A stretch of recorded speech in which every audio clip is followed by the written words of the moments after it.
What's going on, everybody? My name is CleverFOXSOL, and welcome to Casual vs. Competitive, the podcast. I am joined here right now with MUNSU, a competitive player in his scene in Las Vegas. How you doing, sir? Going? Good. How's it going? Going pretty good. It's going pretty good.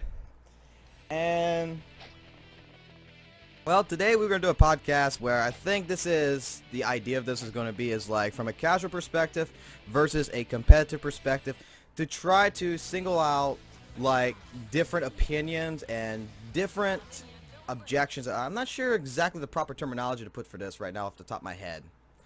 But I mean, another way to put it is like, I guess the point of this podcast and maybe future episodes that we were to do them hopefully would be to bridge the gap between these two crowds, because there's obviously a lot of misunderstandings between the two, you know, and hopefully this this show will answer them.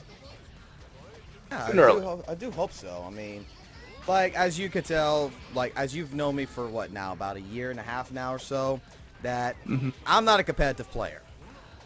Although I want to learn the games like Guilty Gear Xrd, like Guilty Gear Xrd Sign, Guilty Gear Xrd Revelator, I'm not a person who particularly can ever be considered competitive, because I'm not really like someone like yourself who really puts the time and effort into playing games. Like, I'm more of the person who likes the story. I'm more of a person who likes the character aspects. I love the characters. I love what it's based upon, like for certain games like Guilty Gear. Whereas for someone like yourself, you might love that, but you're also more in the scene of where you want to be the number one.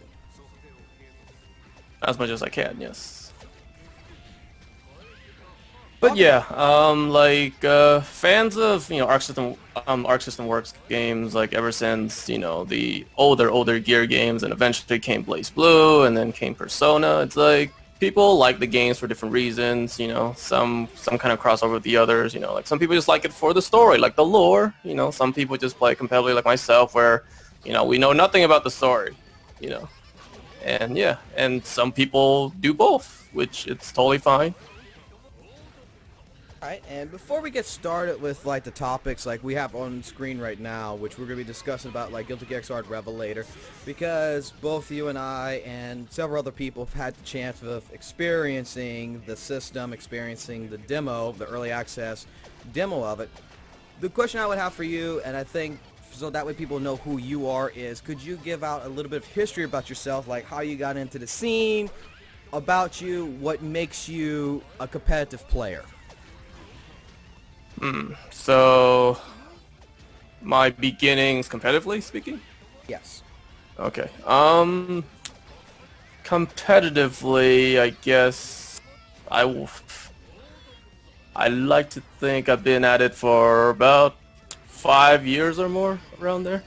But because I haven't always lived in Vegas, you know, I moved from place to place, and now that I'm back in Vegas again, because I moved back to Vegas like summer of 2011. And before that, I was in Washington State, up in Pacific Northwest, for 2 years.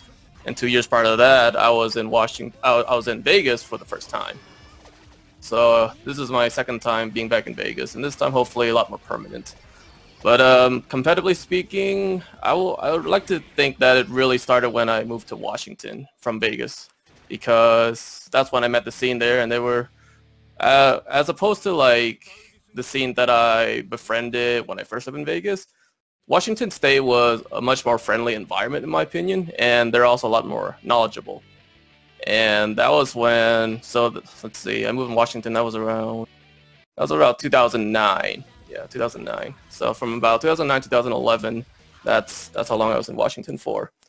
And that's when I really was educated really about, you know, fighting games competitively. Because before, I was just, you know, pressing buttons. Granted, I pressed buttons better than, you know, a bunch of people, and that's how I got, you know, kind of decently about around like the mid-level. But it wasn't until I fought these Washington guys who has, you know, played competitively much longer than I have, that they, you know, really showed me the ropes of like, you know, here's why you do the things you do. Here's why you should do these other things. And, you know, mind games and all that stuff comes into play and all that. And that's when, you know, it really puts into perspective for me. Because before I was literally just pressing buttons and wasn't thinking too much about it. Yeah. Because, I mean, like, well, I'm kind of winning, you know, like 50%, 60% of the time. So that feels all right. Just keep doing what I'm doing. But when I was constantly losing to these guys, and that's when I really started to learn why I'm losing, why the things that are letting me win work the way they do, you know. So yeah, so I've been at it for 5-6 years competitively, and first competitive game was the first Blaze Blue, actually, Blaze Blue Calamity Trigger, and then I pretty much kept up with all the Blaze Blues ever since, every single iteration, and then Persona 4 Arena came out. I was really into that, and with Persona Arena, that's when like the next level, well, like when I reached like the next plateau of skill level for myself, I would say. Okay. And yeah, and then, you know, with Persona, there were still more versions of Blaze Blue coming out. I dabbled in those, but you know, I was mainly focused on Persona at the time. And then when Guilty Gear Xrd came out, I was like, ooh, new Guilty Gear. I mean, I heard they're gonna make it more. I heard they're gonna make the entry level more approachable, and which they did, you know, for sure. They removed FRCs, which were pretty high execution for what, you know, and part of what kept most beginners away from the Guilty Gear series, you know, like X and Core and whatnot, being the current versions at the time. So yeah, I was really happy with Xrd, that they made a lot of things were more lenient, like input buffers and all that.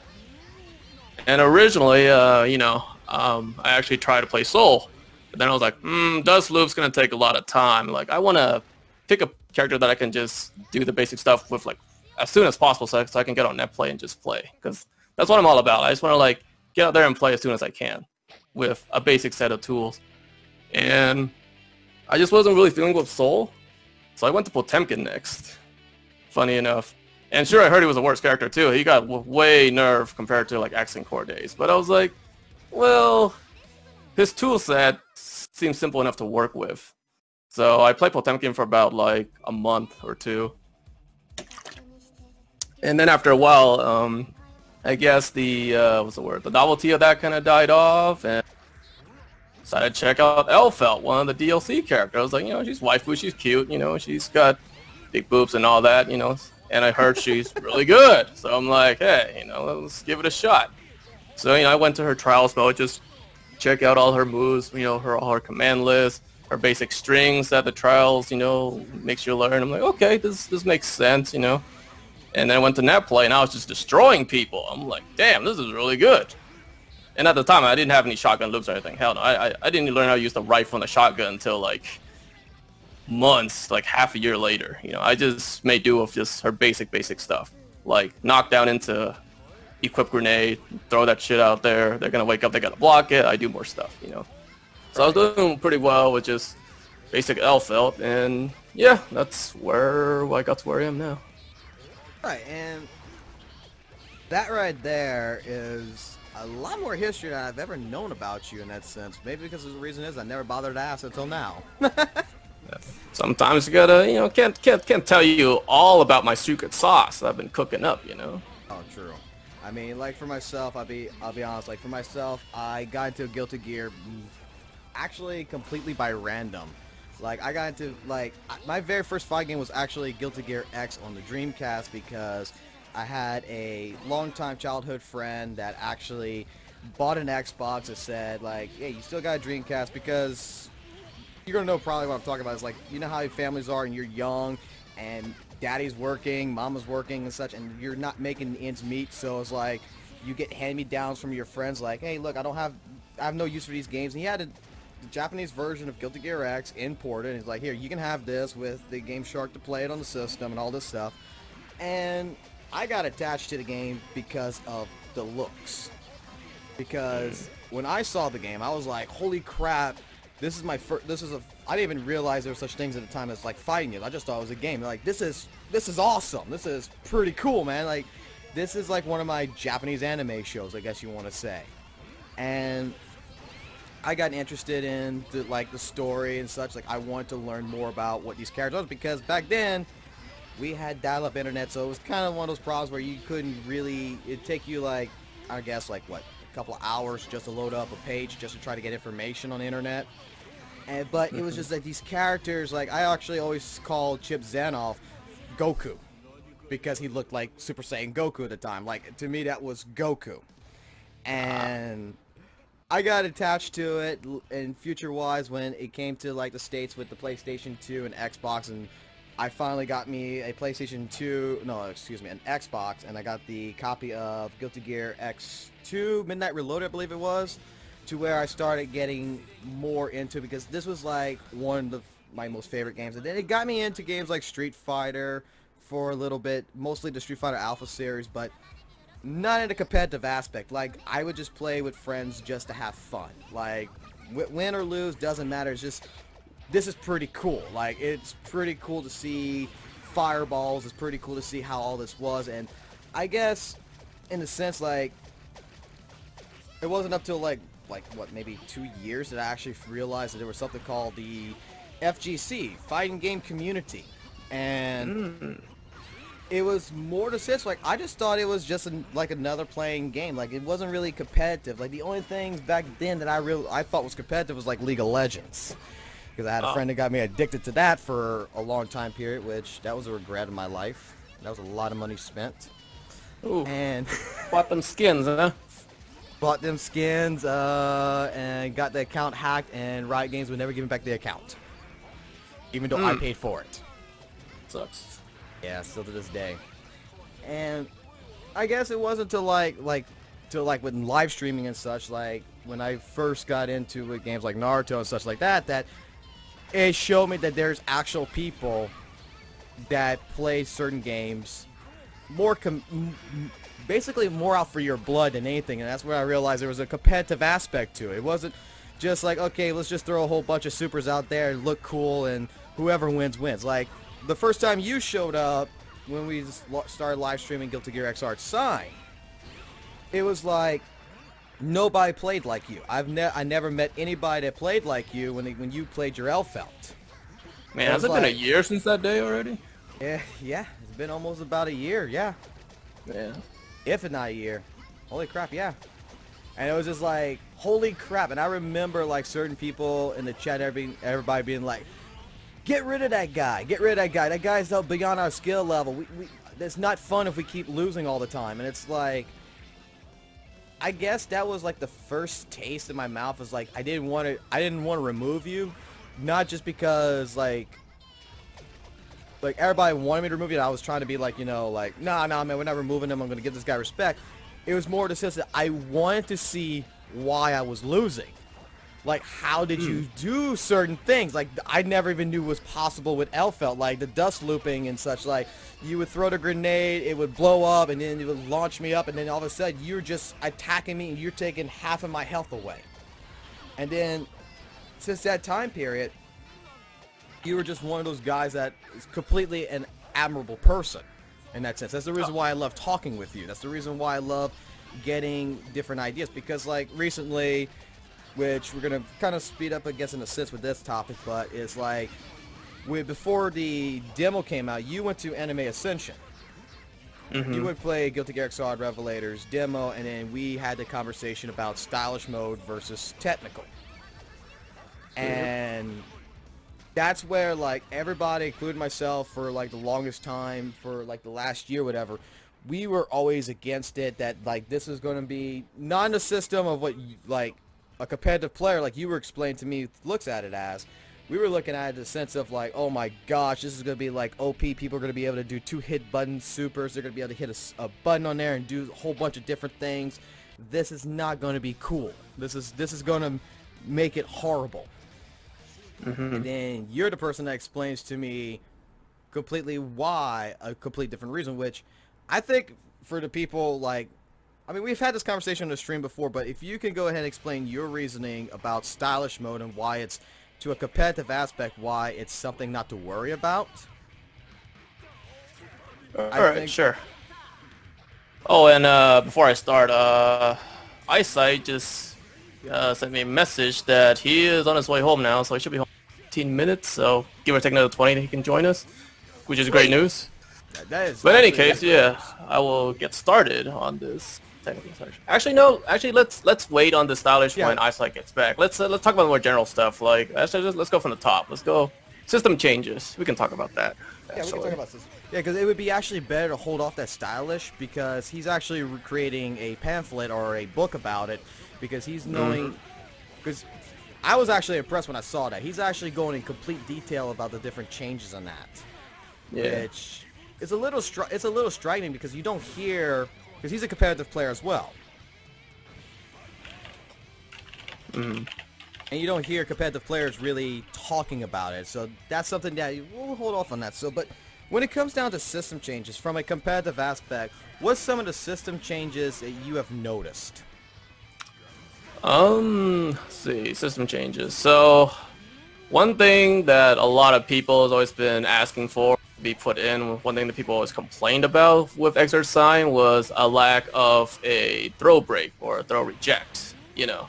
Because how throws work in Guilty Gear Exert Sign is, you know, for one, they're really fast, comes out in frame 1, and, you know, but people are like, but I want to throw right there too, and like, I could have sworn I threw him right there. I could have sworn that I threw first, but I got thrown instead. That's not fair, blah, blah, blah. And, you know, and it's like, well, why isn't there, like, reject throws, you know? Like, this is dumb. And, which, it is dumb in a sense, because how it works is, if two people throw each other at the exact same frame, the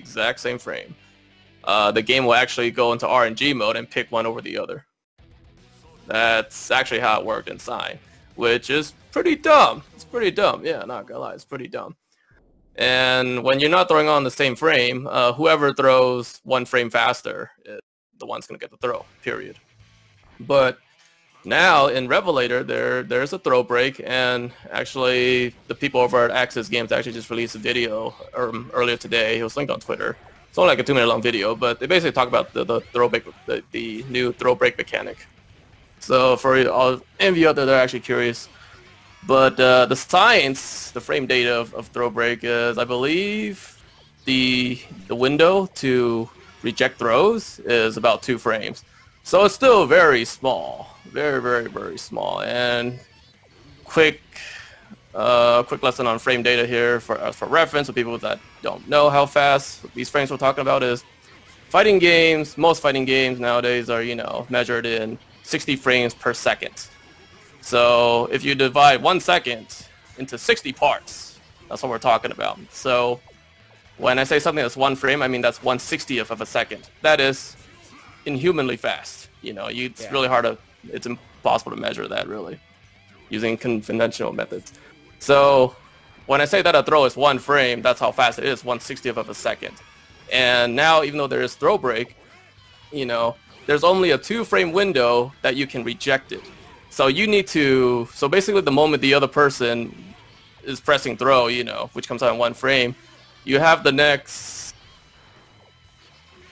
how would the math work? So you have the next frame or 2. So I guess you have the next 2 frames, I guess. Yeah, you have the next frame. So the moment they press the button to throw, that very moment, assuming you also, you know, about to do it on that same moment, yeah, you have 2 frames total to reject it, to input throw. Because if not, you will still get thrown. So, simply put, realistically speaking, even though throw break is in the game now, it's very hard to intentionally reject a throw, even if you know it's coming, because the window is so small. So the only way you're really gonna, like, throw break's gonna happen is if 2 people literally meant to throw each other at the same time. Not like, oh, I know you're gonna throw here, so I'm gonna react and reject it right here. That takes impeccable timing. It does, because if you because when we first played Guilty Gear Xrd Revelator demo, I think it was like we only did 1 break grab like that. We only did 1 time like that out of like what, 10 matches? Yeah. And it was just like, it's almost inhumanly possible, but it gives you the, but like you said, like some people be like, oh, I swore that I grabbed him right here and stuff like this. That completely nullifies that now. Now there's no argument about that.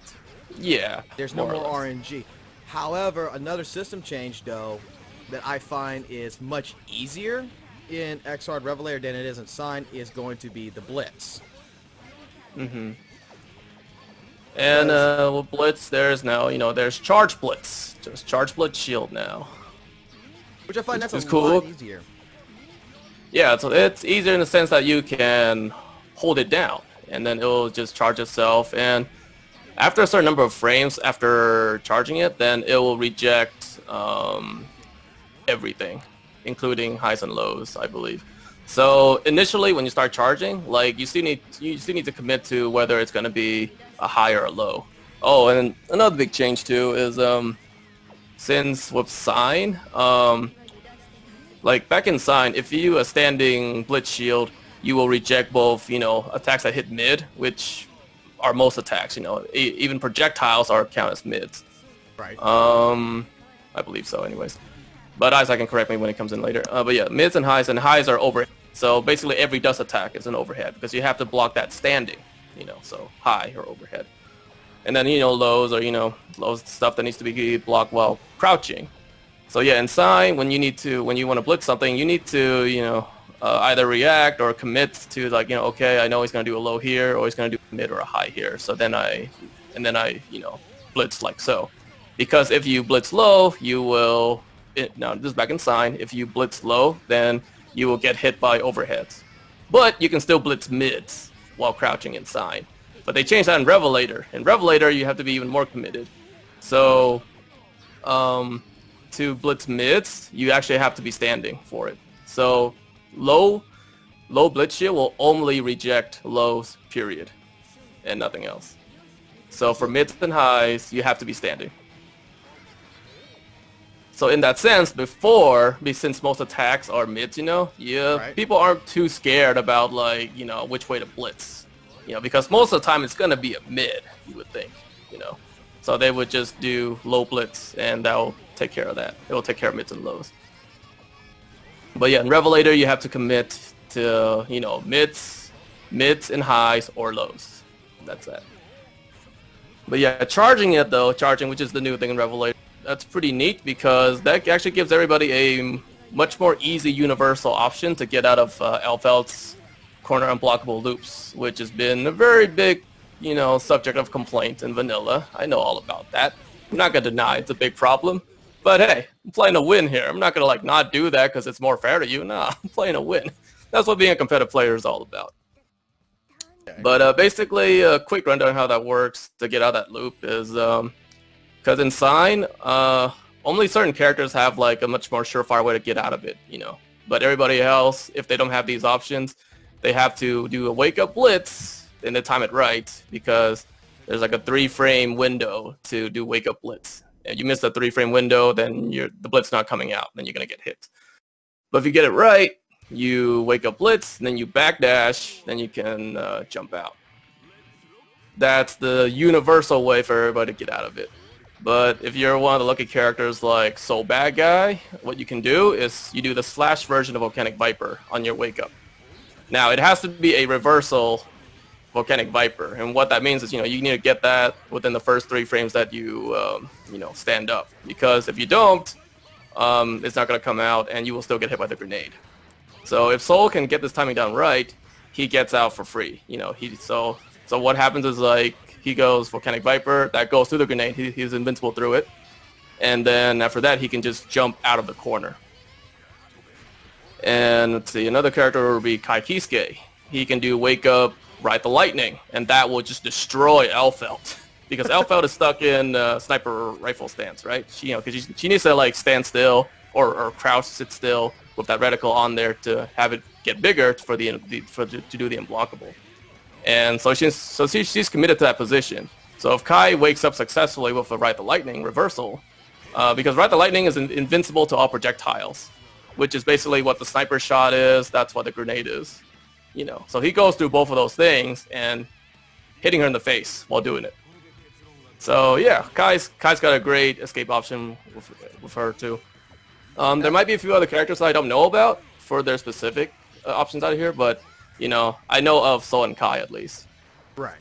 And that's the reason why, like, for example, you always will try to at least have meter for Roman cancel, because, for example, if Kai does Ride a Lightning and you're in your sniper stance, you have no ability to block, so you have to basically roam and cancel in order to be able to block his ride to lightning.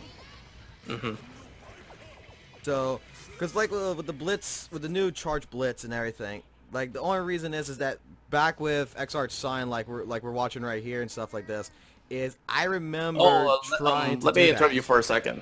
Let me interrupt you for a second, okay, real quick. Van Voigt's got a good question. Why the S version? He means why the S version of Volcanic Viper for Soul to get out the corner trap thing. The reason why is the invincibility is longer for Slash version. At least really? I'm pretty sure that's what it is. And once again, I will ask AISIGHT because he has more data than I do. But yeah, that's the reason why you use the Slash version, because even though it comes out slower than heavy Slash version, but it has more invincibility frames, and more invincibility frames is what you want. And after that, yeah, you just jump out of the thing.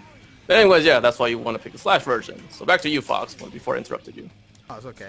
The thing is that I was gonna say is like the Blitz Shield. The one thing from as a person who plays it casually that I've noticed, like, it's a lot easier, I guess, like to predict, I guess, in a sense, like to try to read like if your opponent's going to, if you're going to be able to hit your opponent with the charge blitz now, because in vanilla in AISIGHT right here, it seems like it's a like we were talking about, is a shorter time frame than using that charge blitz. Do you think that from a casual perspective, in that sense, that charge blitz is more user friendly?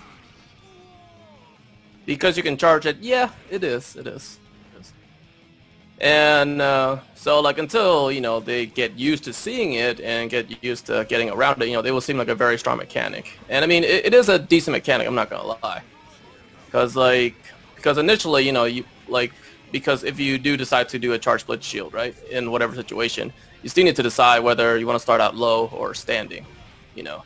And in those initial frames when it's still charging up, you know, you need to, like, basically if you start out, like if you decide to do a low charge blitz shield, you know, for like the next, I want to say about 10 frames is how much it takes to get to the fully charged state. Until then, like, if since you're doing low, you are still vulnerable to, you know, mids and high attacks. But once you get to that point where like the shield itself is fully charged and it's about to let it rip, you know, then you will reject everything, except a few attacks, like maybe unblockables. Once again, another AISIGHT question. But yeah. So let's see, where was I? But yeah, so basically you still commit to that, but once you get to that point where it rejects most things, you know, like high, mids, and lows, then you're kind of good to go, because if the opponent blocks a fully charged blitz attack, you're actually safe. You're actually at advantage frames when the opponent is blocking your charged blitz attack. Now, that doesn't mean that you pretend that this is Street Fighter 4 and you just do, you know, full level 3 focus attack all day, because, you know, even in Street Fighter 4, focus level 3 can still be beaten with stuff, especially throws. And that's actually the same case here in Revelator for charged blitz shield. Like, even a fully charged blitz shield tackle that's coming at you, you can still throw it. It's pretty scary, it's kind of high risk, but you can do it. You can do it. It's possible. I've seen it. Well, that's going to lead me into another question, actually, because there's something you've always talked about, and especially when playing and when you talk and everything, is something like baiting.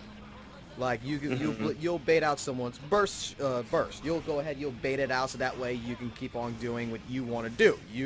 You're just like, you know it's going to happen and you see it.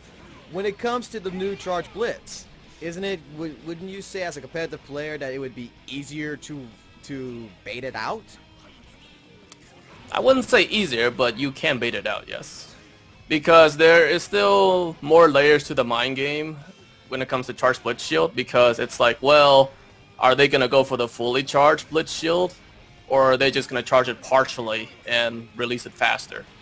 Because in that case, for the defender, or, you know, or like to the other person that's, you know, trying to react to this incoming blitz tackle, it's harder for them to react. It's like, well, is it a fully charged or is it just partial? You know, because once it goes forward, you know, it'll be even harder to react correctly. Which is one of those things where it's like, you know, you just got to play a lot to just get used to. Like in the future, like will it be like, you know, is charge split shield gonna be like, you know, useless? No, I wouldn't say that. You know, it's like like certain actions, it gets to that point where like it's kind of a guess, you know? Which a lot of things in fighting games revolve around guessing and, you know, guessing right. That doesn't mean that's like, you know, well, it's always a coin flip and it's like, oh, I'll get it right 33% of the time or something, rock, paper, scissors. Not always the case. Some cases, yeah, but not always the case. You know, because when it comes to just guessing and guessing, which a lot of it is like, you know, you can see that in like Street Fighter 5, you know, it's like rock, paper, scissors, there's guessing, but it's not just guessing, it's not just random guessing. You know, sometimes it's you condition the other player to more likely do something you want them to do. You want them to guess this certain answer more often, and so then you can punish them for that more easily, more often. So yeah. Yeah, because like I was gonna say, it's because because you're gonna be going to Evolution tournament and such. Like, do you see that that mechanic being like for example, like Street Fighter 4 when we discussed? I've seen a lot of people when playing online lobbies and seeing like not really like on tournament level based. Like you don't see like competitive players really use it that much. Like when it comes to the competitive aspect, like do you think you'll see it more often, the Blitz Shield, or not? I can definitely see it more often, yeah, for sure. And of course, as people start using more, there will be people that will learn how to develop measures against it. Because say like both of us are like the middle of the screen, right? And neither of us are really actually throwing stuff at each other, and then all of a sudden you decide to do a fully charged Blitz Shield. I see that, you know. There are multitude of things I can do. I could just backdash so that I would be out of the range of the fully charged Blitz Shield, so making you whiff. Because if you whiff your fully charged Blitz Shield, you're very vulnerable, and then I can punish you accordingly. Or I can just jump, air dash so that I end up behind you. And as far as I know, it doesn't auto turn around, I don't think. We're going to go with the assumption that it doesn't, okay? So yeah, I could just be around, so I just air dash forward over you. I land behind you, so you just Blitz Shield the other way, and then just run up and kick your butt, you know, for example. So it's a new mechanic, you know. It has its uses, but you know, you still gotta learn how to use it right. You can't just throw it out there and hoping that it'll hit, you know. Which that also leads to the well, that doesn't lead to it, but another mechanic in Revelator that I have to ask you about, because this is one of those, I'm gonna say, I guess, because like I said, I'm not really, I have a little bit of understanding in the competitive aspect, but not in that brain set like you would have. But this is where you come involved in, is what do you feel about the burst supers? Burst supers? I think that is totally fine. It's actually fine. Because that's what we're gonna get at is that that's more of a high risk, high reward thing, because you're sacrificing your burst that would protect you in case you get stuck in a combination, whatever, to try to deal massive damage. Mm-hmm. And in a case like that, what would be the mindset of using it? At the competitive level, like the safest, usually more preferred way to use burst supers is, you know, it's gonna kill. That would be the best reason to use it in like a high level match. It's like, you know that, or at least you're very, very sure that this will kill. This will win you the round or the match. Because if it doesn't, that means you won't have your burst available for, you know, for a good amount of time. And that could cost you the round or the match. And because usually people, like, the smart thing to do on paper is, you know, to combo into the burst super, not just do the burst super just by itself raw and hope for it to hit. Granted, it'll do a lot of damage that way because it's just a single super by itself instead of being comboed into, because there's preparation, which lessens the overall damage, blah blah blah. But yeah, you want to generally you want to do that if sure it's gonna win you the round, because otherwise it might cost you the round, because, you know, burst is important because you don't want to get comboed to death, and, you know, a burst is your one ticket out of jail.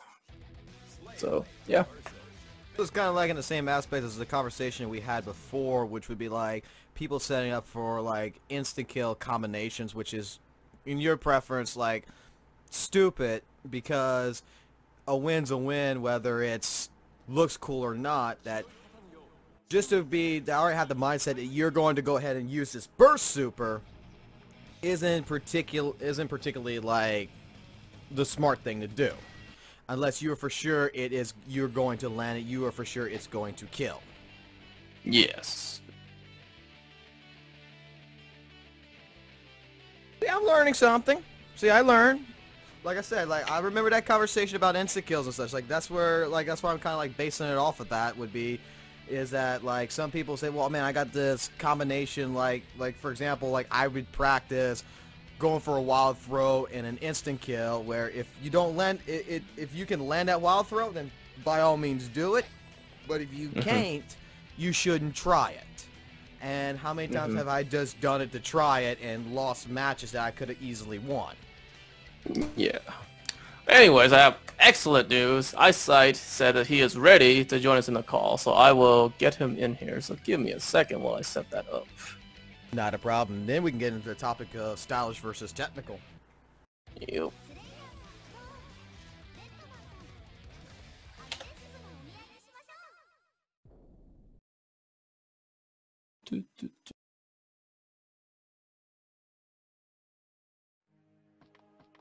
Okay, me this guy here. Mission roll. Oh, this go. Actually, Kirby had maybe a good kind of question or statement actually that I think that would be something that Futurizer would like to discuss. Your thoughts on Hellfire, on the on Danger Time.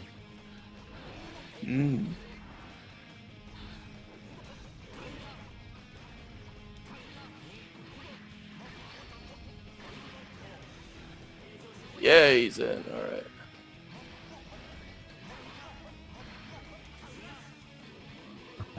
Hello.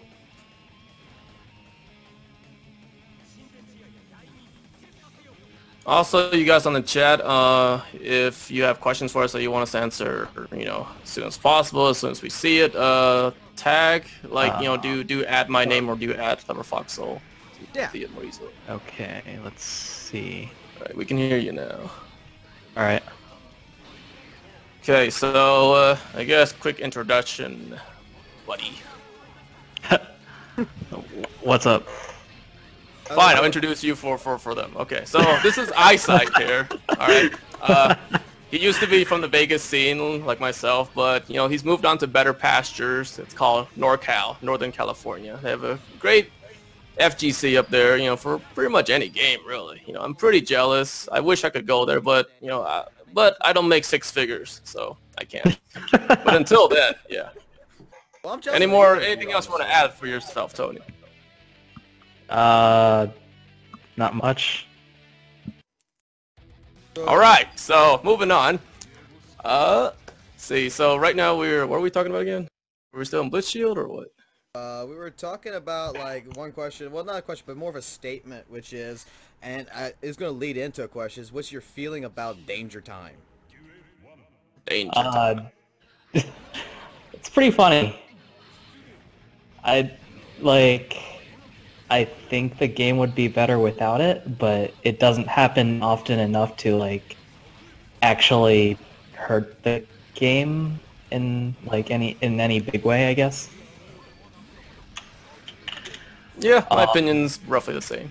Yeah, I mean it is pretty hype from a spectator point of view. From a competitive player point of view, I don't think anybody really enjoys getting stuck in that situation. But I mean, it only happens like every once in a while from a clash, which to begin with, clashes aren't that common anyway. So. Because I know like a lot of people like disagree upon it, like they really don't like it. Like I have not met a single person who says I love Danger Time. Oh yeah, that's because it's like, okay, so if you're a tournament player, you usually want to practice stuff, but and Danger Time like makes a huge difference with Mortal Counter being what it is. But Mortal Counter only happens in Danger Time, and Danger Time barely happens to begin with. So it's like, do you really want to spend much time practicing for something that only happens randomly, and like chances are you probably won't even see it like in after you've played like 3/4 of the matches you would end up playing in tournament.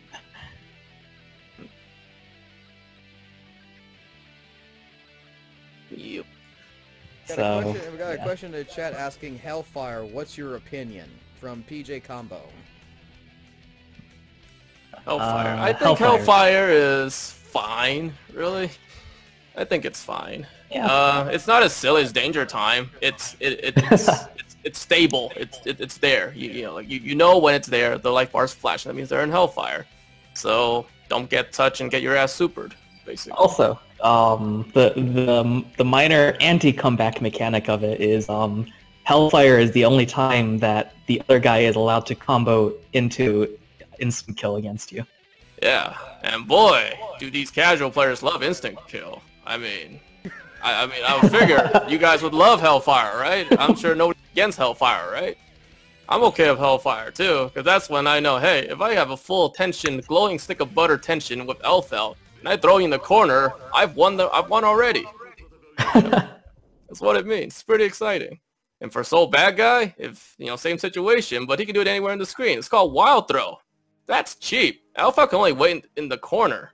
Soul can do it anywhere. And probably some other characters can do it anywhere in the screen. He can do some pretty long combos into instant kill. And he doesn't even need 100 meter. He's just like, oh, I can activate instant kill into Bandit Bringer into instant kill. Yeah. For Kasumi, she wants to ask the question, what is the difference between Hellfire and Danger Time? That's what she wants to know for herself. Okay. I can answer this, Tony. Sit back and relax. I got this. I got this. All right. You're telling your manager and your sponsor to sit back and relax. Man, you're some kind of employee there. I am like the best Guilty Gear player sponsored by Sugoi, aka the only one. So, I have my privilege. I can speak up against my sponsor, right? I've earned it. Okay. So Kasumi, Hellfire is that state when you have 20%, or is it 25%? It's 20. I think it's 20%. 20, yeah. It's when you have 20% left, when your character has 20% left. So that's indicated when your life bar is flashing. Sometimes you can be damaged in a combo beyond that point, and it won't be flashing until you've recovered, to indicate that you're in that state. But let's say you start at 30% health, and you're like being hit by like a long combo that takes you to like 10% health. You will not see it flashing until you've recovered back to neutral state after the combo. So, but like say, while in that combo, even though you've gone to the 20% threshold, you will not be considered in Hellfire state until that life bar is flashing, right? And in that state, you do more damage with your overdrives, your supers. How much more damage, Tony? I think it varies. It varies. Yeah, man, and it only applies to one of the supers per character. Only one of the supers? Yeah. Is it only the cinematic one? Yeah. Oh. Wait, was this back in Sign too? Yep. Damn. So, like, Hellfire doesn't do shit for Dragon install. Right, because that's like a buff in itself. And it's basically... So I guess for Hellfire does not affect Gen-wise, right? Oh wait, maybe I'm thinking of the wrong thing. Yeah, I'm thinking of the wrong thing. Yeah, actually it affects both supers, or all of them. Yeah. So like any supers that actually does is like a damage dealer. Yeah, and but yeah, it varies between supers. Like some benefit more than others from Hellfire. Okay, yeah. And also in Hellfire state, you can you being the victim, you can be easily comboed into an instant kill, which everybody loves to do, but not too many people has pulled it off on this stream. But we're learning here. But yeah, so the difference between that and danger time is something that happens by random when two attacks clash with each other, and you can tell a clash happens when there's like lightning effects. It's like this lightning cross thing that happens when you hit each other's attacks. Now it doesn't happen every clash; it's only by chance, which is why it's silly. And when danger time triggers, there's that countdown, you know, 3, 2, 1, and then after that point, both players can cancel whatever action that clash into anything really. So they can be safe and they just cancel into flawless defense, which, you know, just do down back and then 2 buttons, flawless defense, and just cancel whatever you're doing into a safe defensive state. Or you can be risky and do like a dragon punch move or something, or do a super. Or blitz shield. Or blitz shield, which is like high risk, high reward defensive tactic. But yeah, and whatever attacks hit will, you know, trigger this thing called mortal counter state, which is like counter hit state, but better. And Tony can give you more insight on that because I don't have the data. It's basically like a counter hit and free Roman cancel at the same time. Mm-hmm. But boy, confirming that stuff is something else. Yeah. Like, it actually, like, if you land a mortal counter, you cancels your attack into anything you want, including moving around. And it puts the game in slow motion, just like if you hit them and Roman canceled it. So it gives you stupid combos. This rarely happens. Another thing is mortal counter raises the damage of the hit by a certain %, but danger state itself also raises the damage of every hit while danger time is going on. So, like, you can only get mortal counters from things that aren't projectiles, but even projectiles will deal more damage while danger time is going on.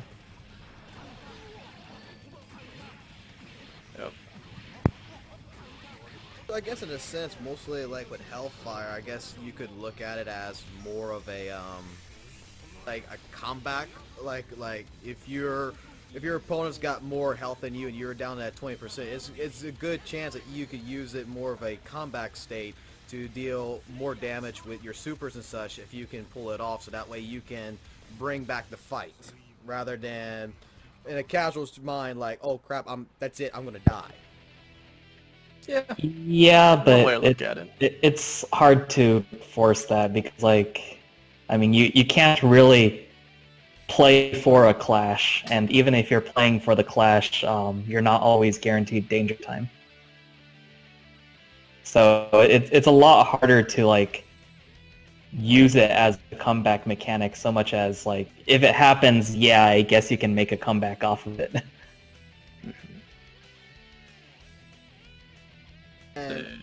Cynical Kirby's got a question.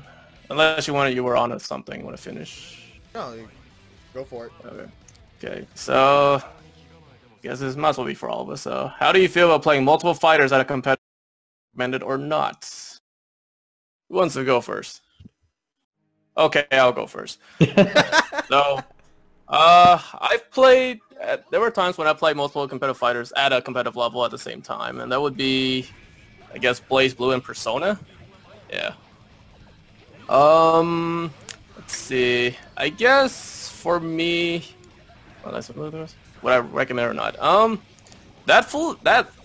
Would I recommend it or not? That really relies all on you. It's like, how well are you at keeping up competitively in multiple games? Have you been playing fighting games long enough so that going back and forth between the games don't affect you in any negative way? Do you have enough time on your hands to, grind these games, practice these games, play these games with people often, to keep up with the scene, So it really all comes down to you. For me, myself, I was in Vegas, and anime scene has always been pretty small. And generally, I was always like about top 3 player ranking in of all the anime games I play. So, which, I mean, I guess that's pretty decent in my opinion for Vegas for what it is. So yeah, I mean, I'm fine with it, but ever since Exert came out, I've been fully focused on Exert. I've not played any of the anime games, competitively. Like, and if you ever do see me play them, it's just for kicks.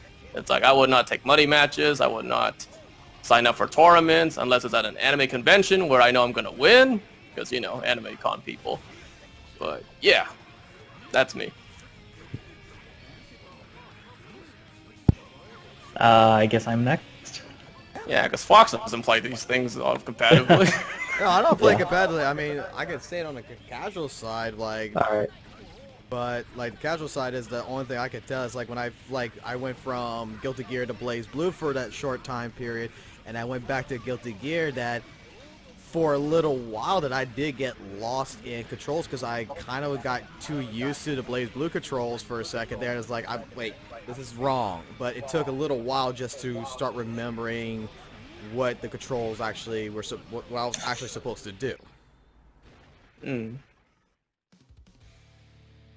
I really don't play, but I really don't play that many fighters, so AISIGHT would be the next one to really answer that question. All right, so playing multiple fighters at competitive level.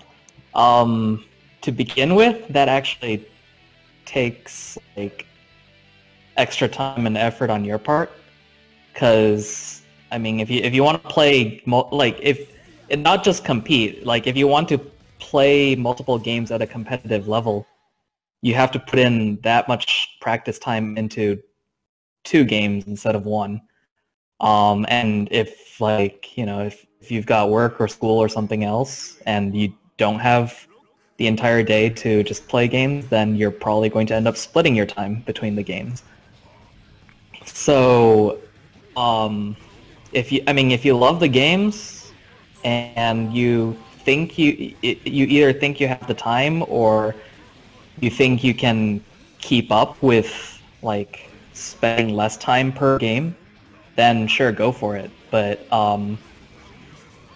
like if you feel you're falling behind because you're playing multiple games, then yeah, I would say like sticking to the one that that you feel most confident in or that you prefer the most would be the best idea. Because otherwise you're just like playing multiple games when you're already behind is just going like you're just going to fall even more behind, and you're probably not going to be very happy about that in the end. Damn, that's such a good answer. That's way better than my answer. Maybe I should invite you on the show. You make me sound like a scrub right now. All right. Hey, but that's your sponsor. That's your boss, man. You can't say that kind of thing to him. He's a sponsor. It's not like he doesn't sponsor himself to play these games. It's me. Like, God, stick to the script. How am I supposed to sponsor myself? You find someone else to do it for you. This chain of sponsorships, man. Well, you know, anyways, before we get into anything else, I got a question for both of y'all actually. And the question is how did you two actually meet? Like in the terms of like where was it Blaze Blue in the Las Vegas scene? How did you guys meet and actually decide to work together actually? It was Persona 4 Arena. Yeah, that's when we met. We pretty much just played and had a lot of fun. So we just, you know, we agreed to meetups and like, at first it wasn't even really practicing together. It was just like nobody else, I guess, enjoyed the game enough to like play for that long besides us. So, and then I guess eventually there was like a group of 4 or 5 of us who were really into the game, and since we all entered EVO, we decided that we'd spend some extra time like the weekend before EVO to practice and talk about anything that we might be missing. That was a golden age of Vegas anime, just the 5 of us. Hell yeah. Sounds like the most perfect romance story, to be honest. Oh yeah. What? Alright. All over Persona 4, Yoshi's favorite game of all time. I thought it was Teddy's favorite game. It might be Teddy's favorite game too, but that's how I like when I met Yoshi and everything. The only other game that he loves besides Naruto is going to be Persona 4 Arena Ultimax. Like he says that he's not pro at it, but he's like at that he's at that intermediate level that people like to call themselves. Which, yeah, it is what it is. But I mean, don't see no questions here. I mean, apparently everybody says that Sonic Fox should be a guest speaker here, according to Death. I don't know. Because apparently, I mean, he does dabble in some anime games. He does? Yeah, he does. I thought he only played like Mortal Kombat and Street Fighter. He plays Skullgirls. Yeah, that's what it was. He actually mained Skullgirls for a long time. I'm pretty sure he dabbled in Unreal too, right? Yes, he was one of the stronger players in North America up until like the French bread community really stepped up. He played Carmine and like he won a lot of tournaments. And even after the rest of the scene got better, he was still getting like top 4, top 8 at majors. Ooh, Kirby's got a good question, I believe, right there for you guys, which would be, this is kind of a sort of a follow-up question he's saying, but do you guys think that playing another fighter would help improve in another one? For example, playing Street Fighter will improve your footies in Guilty Gear and whatnot? That's a good question. You want to start? Sure. Alright. I mean, it can. Like some games emphasize certain parts of what you should practice and get good at more than others. Like Guilty Gear is huge on movement when there's like a lot fewer movement options in Street Fighter by comparison. And then Guilty Gear, since it's heavily built around the Gatling system, combos are more about pressing a sequence of buttons quickly and accurately, while Street Fighter it's all those links. So that's more on timing. While it's not like you're not pressing buttons that quickly, but you still need to have much better timing compared to most anime fighters on getting like even maybe 4 or 5 hit combos. But on the other hand, I wouldn't say you should pick up another fighting game just for that. Like if you want to try a new fighter, try it because you're interested in it, rather than like hoping that it'll improve your game in whatever game you're maining. Such wise words of wisdom. God damn. Alright, so my 2 cents on it is, let's see.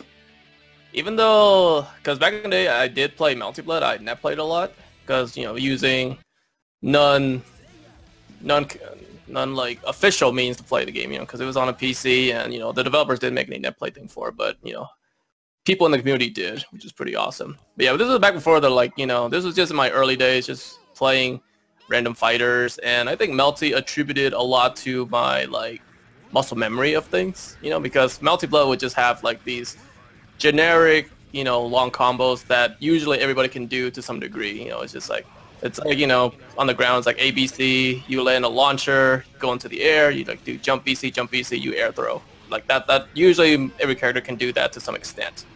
And I played that for, you know, quite a while, and I think that really helped me with, you know, just muscle memory in general, you know, just doing something over and over and over so that it feels like second nature to me. So yeah, I think that carries over into all my future anime games, you know. Anime games all about them combos, you know. Some longer than others, but, you know, we are known for our long combos.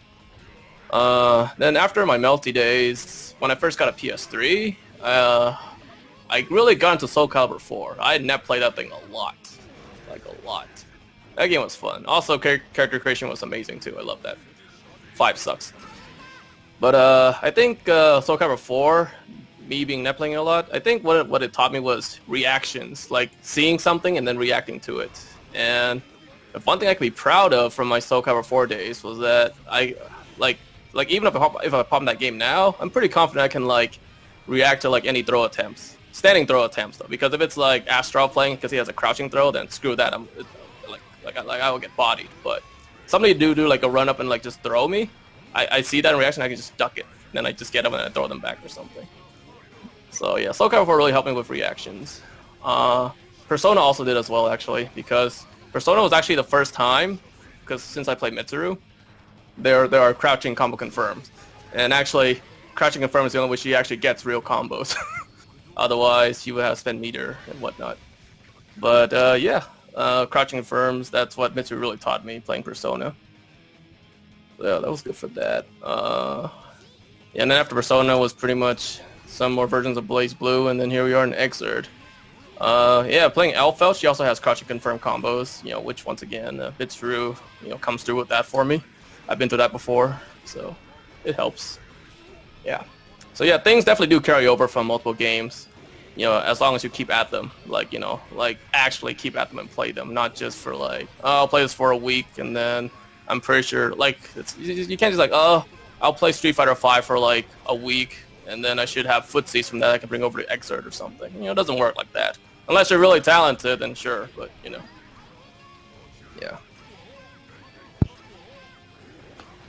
So yeah, what's next? What's next? I guess Death to Us Part 66 was wondering what majors we were going to. I'm personally just going to Evo. Yeah, same here. Alright. Yep. Evo boys, yep, get hype. Get hype for in, like, what, 3 months from now? Get hype, yo, air horns. I wanted to go to Evo this year, but like Matsuru already knows the reason why I'm not going is because if I go, I'm going to regret the worst decision of my life, I believe. I could actually regret, because I'm actually rather go see my waifu Lexi rather than go to Evo just to go ahead and see how that's going to be. However, I am considering, because it's not that far away, the only major I'm considering to actually possibly go attend is CEO. Because that's right there in Orlando, Florida, and that's like maybe a 10-hour drive. So that's not like as across the country for me. Yeah. And CEO is pretty huge, so yeah. That'd definitely be a pretty good first experience for you as well. Because because like this is one thing about me is I do want to try to get more into the competitive side of it, like, because maybe you guys can correct me if I'm wrong, but I think that until you actually do like a competitive, like your first tournament in a sense, you could do as much net play, it seems like, as you possibly want. You could try to learn as much as you want to learn, but until you actually have that experience of actually going some places and meeting other people and getting that experience of learning from different sides, from like different opponents and different people in the sense, that you don't actually really improve that much as a player. It's not until you actually have that experience, like, I don't think, like, like I think, like I said, correct me if I'm wrong, but I think you actually gain more experience and you gain more abilities by actually going to like different fighting scenes in that sense, going to different places and meeting new people who basically can teach you stuff that you don't know already in person. Possibly, yeah. Because there are rare examples of players who have done nothing but net play, and then they would show up to like their first, you know, like tournament against real people in person, and they could just destroy them. Case in point, Lost Soul over in the East Coast. Like, nobody knew about this guy. I mean, maybe some people in New York, like, yeah, I know this guy. I mean, he net plays a lot though, you know. But until Lost Soul actually showed up to like next level battle circuit, you know, the weekly series they have going over there, yeah. Like, until then, nobody in the country knew about him. You know, they might have run into him in net play, but, you know, that's just it. You know, oh yeah, he's that net play alpha. He's pretty good, yeah. But that's all they would say. But then he starts showing up in person at these weekly tournaments, and he just starts taking everybody's money. He's like, wow, this guy's actually pretty godlike.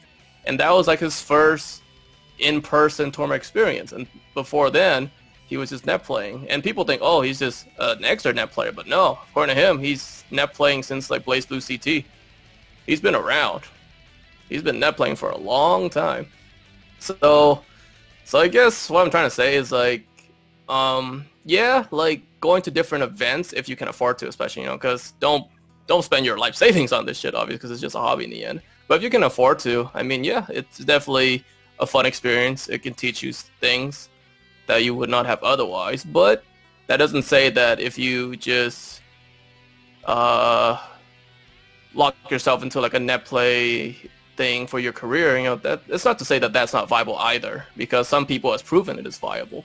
You just have to, you know, because the internet is out, you know, the internet is widely available. You know, information is widely available out there. You just gotta know where to look, and you look and learn to look for like the right things.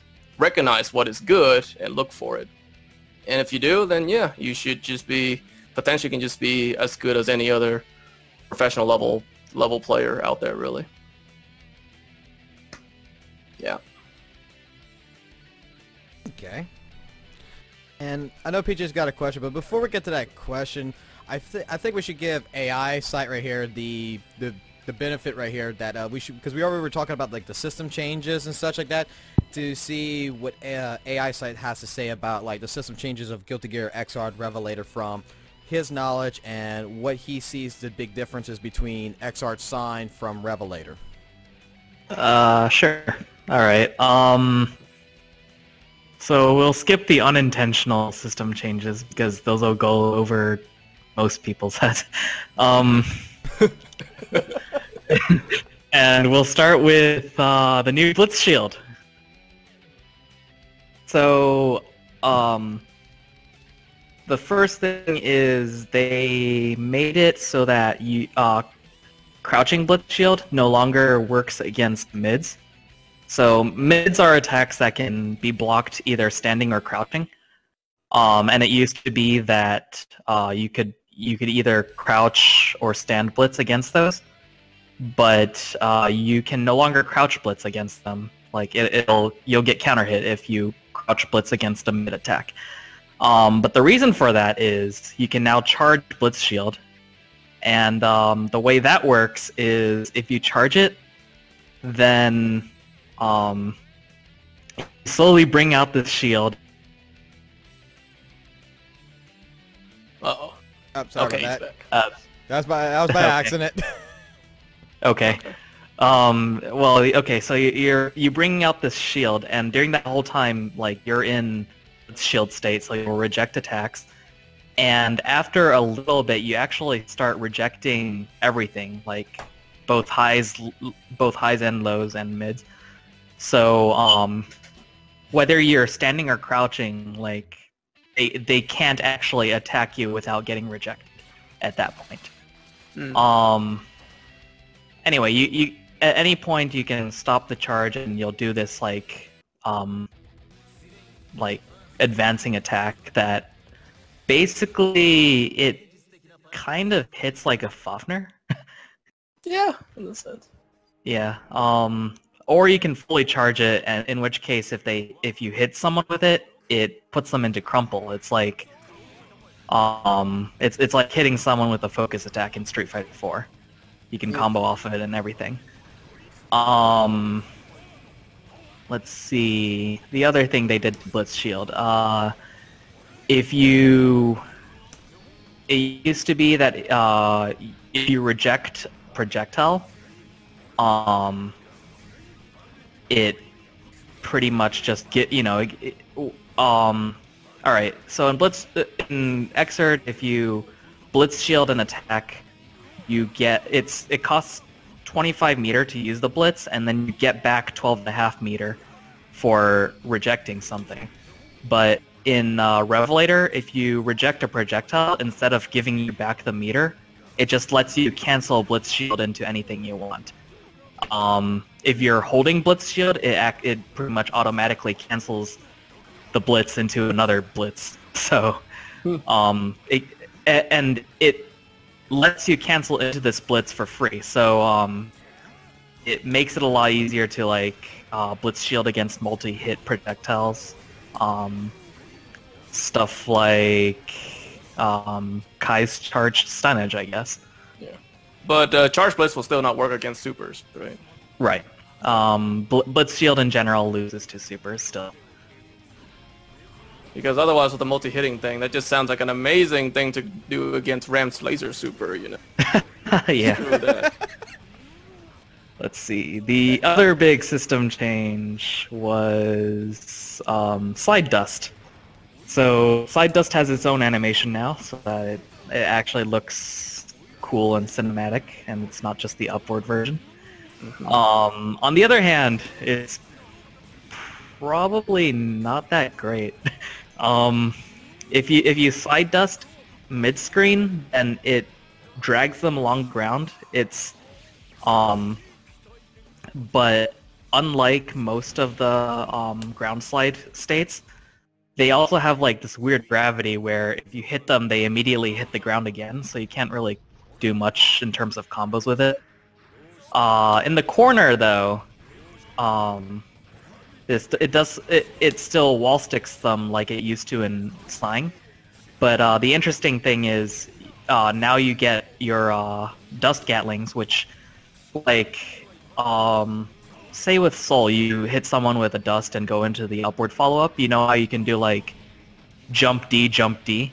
Mm-hmm. You normally can't do that. And that's a Gatling that you can only do because you did the upward follow-up with dust. And they sort of gave that to you with side dust now. So you, if you hit someone with side dust, or sorry, if you hit someone with dust and do the side follow-up, you can do like 5H, 5H, or 2D, 2D, stuff like that. I see. Other than that, it's pretty much the same, I guess. Mm-hmm. Yeah. But I guess side dust mid screen is mainly to carry them farther to the corner as opposed to like up dust, I guess. Yeah. I don't think it's worth the corner carry. Like, in most cases, you get just as much corner carry with the upward dust, but you might not get the knockdown unless you're Soul. Mm-hmm. But other than that, like, it's probably not worth using Side Dust mid-screen. Side Dust got buffed for some characters in the corner. Like, Slayer can do some crazy combo and then end in 6P, which that sets him up for a perfect like left-right mix-up in the corner. I see. That sounds about. Yep. See, Kirby's the thing about Side Dust now is that it's a good buff for characters without a sprint like Slayer Potemkin. Not really. I mean, Potemkin could always do dust into a combo into ICPM. Yeah, which is a knockdown anyway. Yeah. Like so like I'm not sure you know this either, but if Slayer does like an up dust combo mid screen, and if he ends the dust air combo in like jump dust from way up high there, is that still a hard knockdown? I'm not sure about that one. Yeah. Let's see. Yeah, so let's see. Moving on. Any more systems?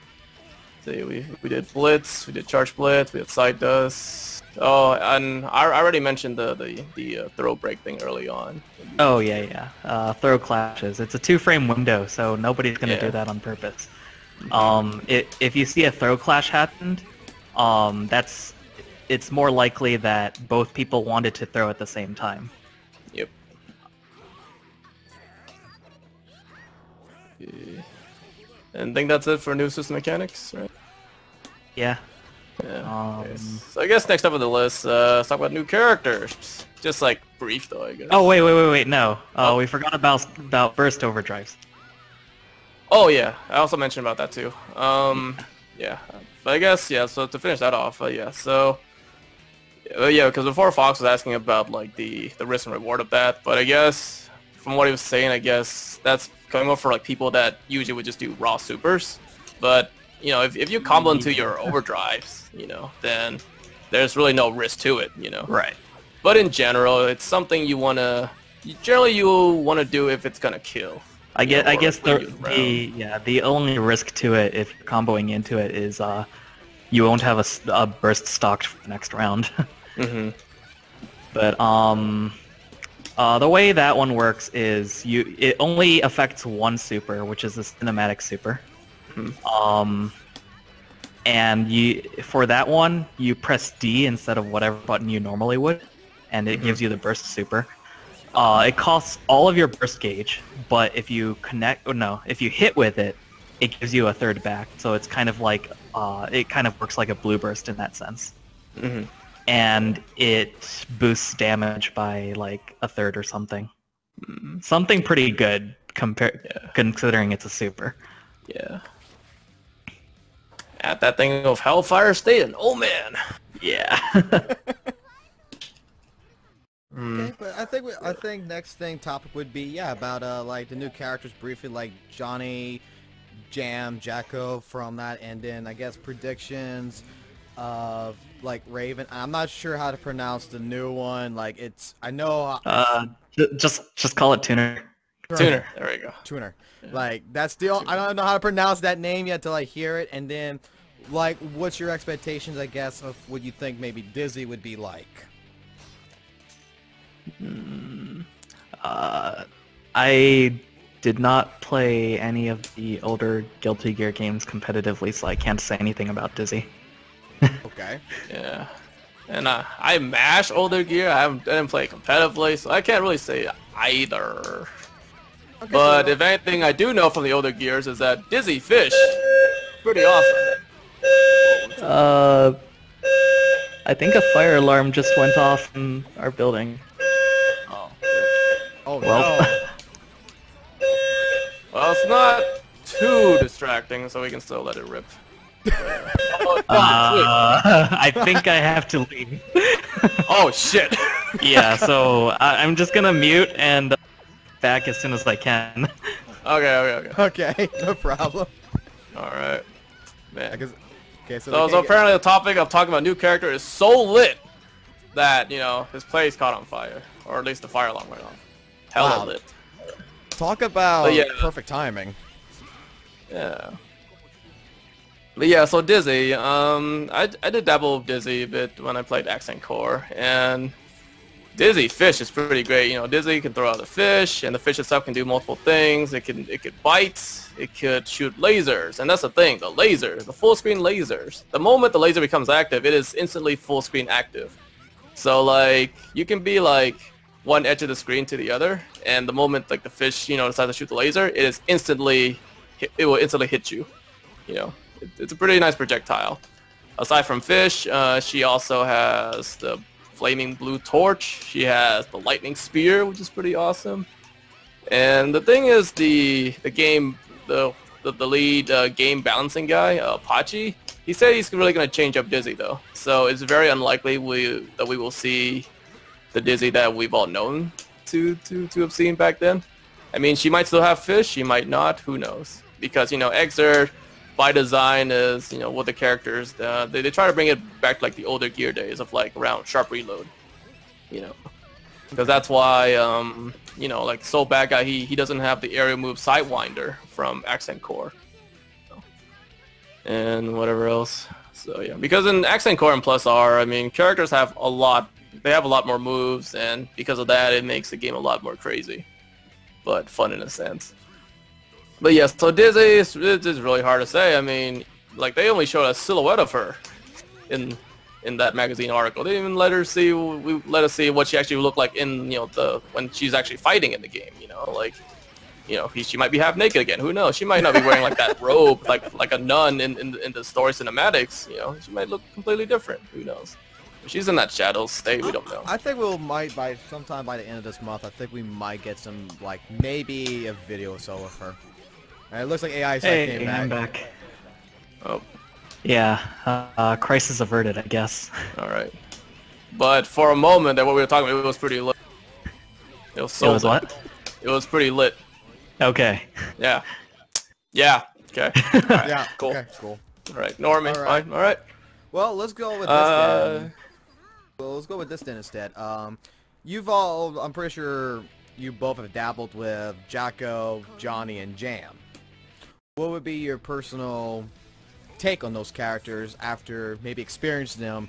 Like, what's your feels about? Because I'm pretty sure we already know that Johnny's going to probably be #1 played at Evo.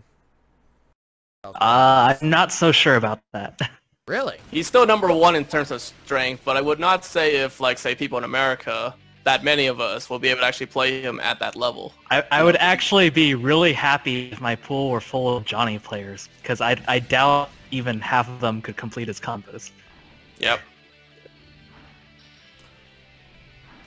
And what he means by that is that, you know, Johnny combos actually pretty hard. They're actually pretty hard. You know, like, they do lots of damage. He leads to, like, unblockable setups and whatnot. He has many routes that go into them, like from mid-screen to corner. But they're not easy to do. They're not easy to do. I mean, yeah, you know, with practice you can pull it off, but, like, this is some really hard stuff. This isn't just, like, 2 hours a day and you're gonna guarantee to get it on Evo. Not necessarily. This takes some real grinding time. A lot of his combos are like they go straight into air juggles, and they're like wall bounce air juggles. So you have to learn different timings for every weight class, which there are 4. And then in addition to that, you have to learn a few different timings for like characters that have weird hurt boxes. So Elfelt, Faust, Ramlethal probably. Yeah, like you might end up having to learn like 6 or 7 different versions of the same combo just to make sure you don't drop it against the cast. Yeah. Oh man. Because like before, you know, when I was Japanese Johnny play, you know, well, usually like, you know, it's like Kanju who never drops his combos, you know, he's like, oh man, this Johnny just looks so good, he looks kind of easy too, you know, like air combo, just do those Y Honda, it's gonna hit and then you get the hard knockdown. But then now that I get to try the game for myself, I'm like, whoa, getting that one hit Y Honda is actually not that easy. I mean, it's still probably not as hard as like one hit in Senga back in Accent Core, you know, to get that hard knockdown, but you know, the air hitbox for Y Honda is pretty weird. Pretty weird. So yeah, it's like it's not just like, you know, you learn one Johnny combo, it works on everybody, and then you that. Nah. Like his combos are like very like they're kind of similar to like Soul's dust loops in terms of like it really goes by feel. You just gotta know it. Like you just feel like, yeah, this is where the character is height wise. I'd say it's more like Eno combos. Eno combos. Yeah. What do you mean by Eno combos? Like Eno stuff is completely weight based because all of her stuff is it sends them into the air into a juggle, like repeated juggles. And that's sort of how it is with Johnny. Like none of his stuff is on the ground or none of his stuff keeps the opponent on the ground for very long. It either puts them into wall bounce or like ground slide really quickly. Mm-hmm. Yeah. I see. But yeah. Okay. That being said, what's your feels about, let's say, Jacko? She's really cool and unique, and probably hard to get the hang of. Oh man, I got a friend who says that she's the easiest character of the bunch. Oh. Maybe press buttons with? I mean, like, she does have a 1-button DP. Actually, her entire dust button is pretty much reserved for special. Like, you do down and dust for DP or dive kick. You do, like, forward and dust for a strike grab. And, like, back and dust for fireball, I think. I don't know. But, like, her execution isn't terrible. Like, she's probably more on the easy side on execution, but she has low defense, so you screw up and you're probably in trouble. and she doesn't play like anyone else in the game, really. So you have to spend a good amount of time figuring out how she works in that sense. I can't say anything for Jacko because I've only matched with her in stylish mode so far. So, I got nothing on her.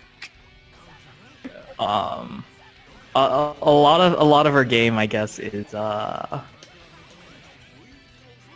don't know, tower defense fundamentals. Tower defense fundamentals. You gotta put your towers in like the places where they aren't likely to get hit by the mob. Kind of like the one scenario where MUNSU threw him all on one side of the screen, then he put me in the other side of the corner over there, so that way I couldn't get to the houses to destroy them. Yeah, pretty much. And I had none but minions coming after me and destroying me. Yeah, like I played against a Jacko, and he was having a rough time just trying to get away with placing houses in neutral because I would just do a fireball and wipe them all out. Yep. Oh man, just imagine gunflame. Oh man, just pillars of flame going at these houses, just burning them down. Dude, just like it's horrible. Charge stun edge and they're all gone. Oh yeah. Okay. Hey, AISIGHT, what was your thoughts and opinions, guys, of Jam actually?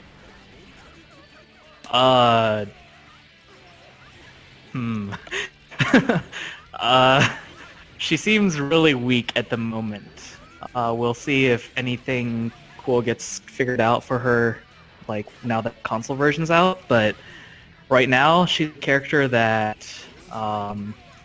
she needs cards. Like, okay, so she has a special where she just like does this stance and gets a card next to her meter, and those cards it basically means the next time you do a certain special, it uses that card and boosts the special in damage and probably some other way. Like she has this air fire kick ender that it's not really that great on its own, but when it's boosted by the card, it deals more damage and it guarantees knockdown. So, but the problem is, like, if it takes a while to like get a card with that stance. So you usually end up doing like sweep it to get a card. Yeah. Which means you don't get the chance to do Oki for your knockdown. And in the meantime, you're also doing a short combo for no damage. Very, very short combo for no damage. Yeah. It's like, so, you know, something, yeah. 2D, and it's like, oh man. So her strengths, even though her normals are pretty short ranged, they tend to be really good when she's actually in. Like, a lot of her stuff can get into 2P, and 2P is +4 on block and 4 frame startup. And like basically her pressure is hard to figure out where the gap is. She doesn't have any overheads outside of Gekirin and Dust, which aren't the greatest ways to open someone up. So instead, her offensive game is actually you want to scare them with pressure that like doesn't seem like it ends, and if they still keep blocking, then you throw them into a combo, which Jam is one of the 3 or 4 characters now that can combo meterlessly off of a throw. Wow. Other than that, like, her neutral is really hard to work with because, again, her normals are pretty short-ranged. The only thing that's, like, really godlike in neutral for her is 6H, which she does, like, this step dash kick that's really fast and pretty good range and leads into super, or if a counter hit, it can lead into a pretty decent combo. Unfortunately, that is one of the few normals that is unsafe on block and doesn't Gatling into anything. So, yeah, like, she has pretty good movement, actually. On par with, like, I don't know, like, I guess she's almost as fast as Amelia, just doesn't have the multiple air dashes. So in the end, it's like she's got a lot of separate things that look like they could be good, but they don't actually come together into anything strong. Okay, so basically she has her strengths, but none of her strengths actually just combo in any which way, shape, form. That would make her something that a competitive player would actually maybe look at more like, there's no way, I guess, in a sense, like you, MUNSU, would actually play Jam over Elfelt. Like, you would rather just stick it out. No. Yeah. Yeah, if you're playing Jam, you're being prepared to pick a character that is considered like bottom 2 at the moment, maybe even the worst. That's where I was hoping this was going to lead to, because me and MUNSU already discussed this, but I know there's a lot of people in the chat who don't understand this, and MUNSU actually explained it to me, which now it makes sense. Could you please explain what do you mean by, like, a tier? Because I know this is about the tier listing, about what is a tier list. Like, how is it actually determined? People use a lot of things to determine it. There's, like, how well they do in tournaments, like what level of potential the people who made the tier list think the character has, what matchups the character has, which themselves are based on results. But like most tier lists are like somewhere in between how good the character has been proven to be and how good like they probably are. And it's usually more towards like the how good they've already been proven to be side.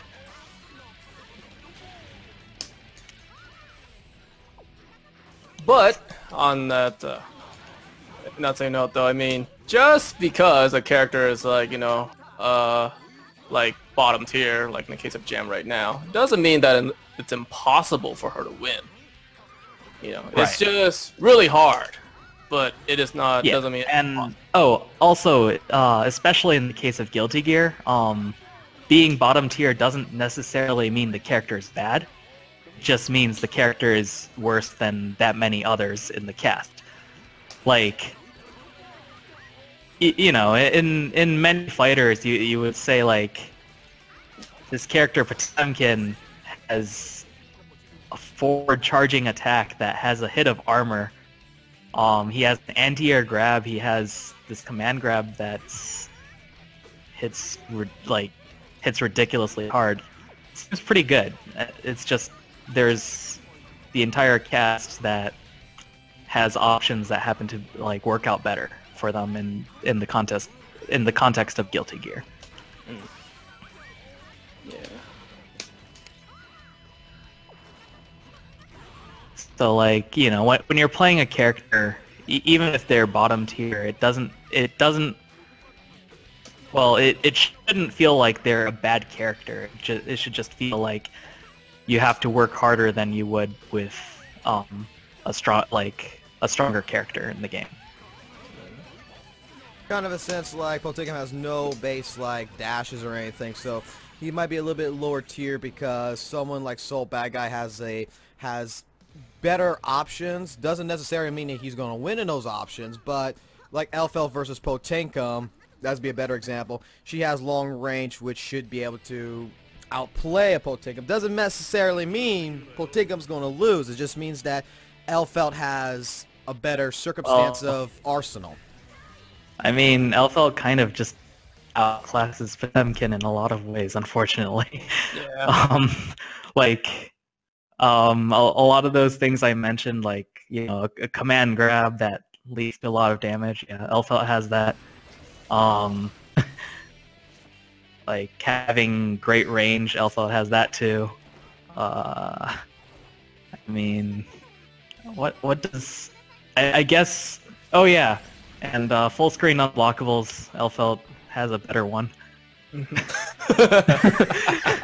Well, see, I'm just trying to learn here. I'm trying to learn here, man. Yeah, yeah. Like I mean, you know, the full screen unblockable is just having such a thing is pretty good, but it's like you know, other characters are just better for other reasons.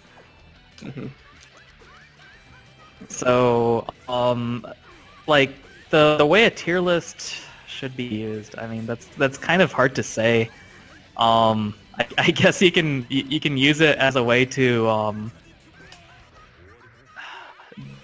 see what characters are considered doing well in tournaments currently. Yeah, for sure. Like that's the only thing you can like say for sure about a tier list is that the characters up top usually are doing better than the characters along the bottom.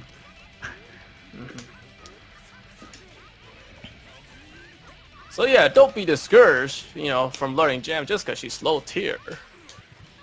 You just gotta put in a lot more work than the alpha player or something. That's all it means. And yeah, something to keep in mind is that tier lists, like, they change a lot over the course of a game, and that's because nobody can tell you, like, for sure this character is going to be the worst in the game forever, and this character is going to be the best, even if nothing changes.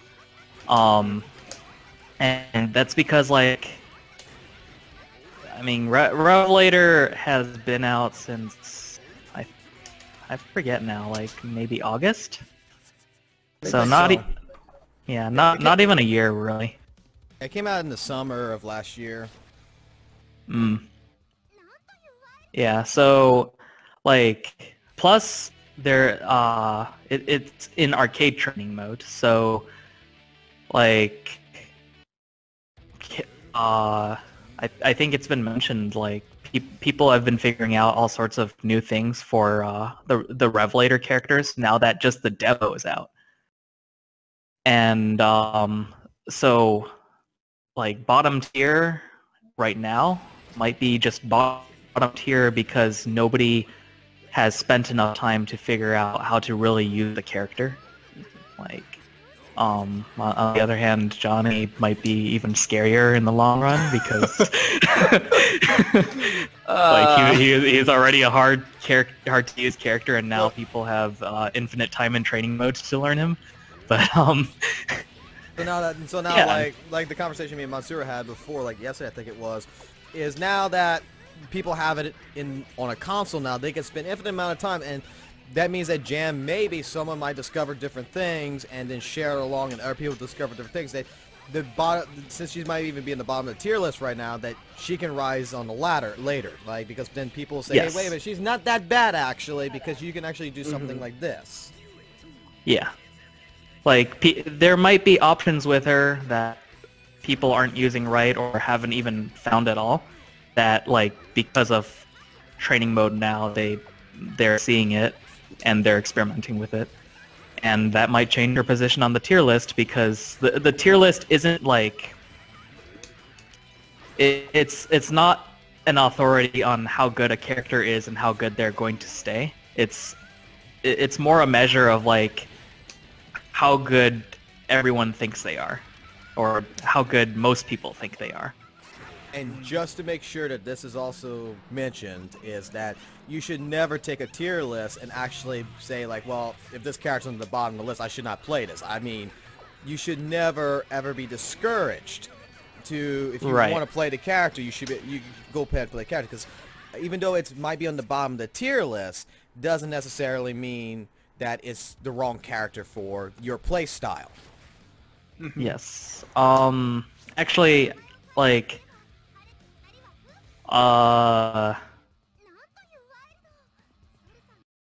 Yeah, I mean, I guess don't let the tier list completely influence your decision on what character you want to play.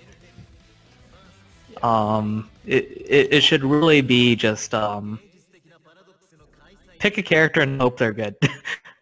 Because I mean, I've seen it. Because like I said, because the reason why I bring this up is because I've seen it during the lobbies and such. Like some people be like, if they find out like so and so characters on this part of the tier list, or if it's like, well, Zato's is #1 in tier list, I'm just gonna play Zato because at that point in time, I want to be the best. Like some people have different like play styles. Like some people might. Yeah. Picking top tier, like, yeah, you that might help you out. Especially if you actually put in the time, but it's also not an auto win. Like you can't just pick a top tier and start getting money at tournaments. It just means that in the long run you probably won't have to deal with shitty matchups as much. Okay. Well, because the reason why I was saying that is because, like I said, I'm no competitive player, so I'm learning this in a sense. Is that like what MUNSU was putting out when he first started with XR? He started off with Soul, and he's like, man, I really want to just get into this. And then when he found Elfeld and he started playing Elfeld, it was a lot easier for him. So I'm just saying, for example, because I'm not sure the tier list of XR where Elfeld would lay at, but for example, if Soul would be a higher in the tier list than Elfeld, doesn't necessarily mean that like someone like Matsuru would be like, well, you know, if I put the time and effort into this, I can do something, but I'd rather just get there now. And look at his Elfeld now. Like his Elfeld, by him starting on somewhere in the tier list that he was comfortable at, and not really judging it, just picking a character he was comfortable with and learning it, actually benefited him more because, I'm sorry, I can't beat that Elfeld. That Elfeld is just way too damn good. I'm sorry. So, Elfeld is actually top 3 in almost everyone's opinion, but like in this case, I think it's more than just like how high they're placed on the tier list. It's really like how comfortable you are with the way the character plays and what options they have.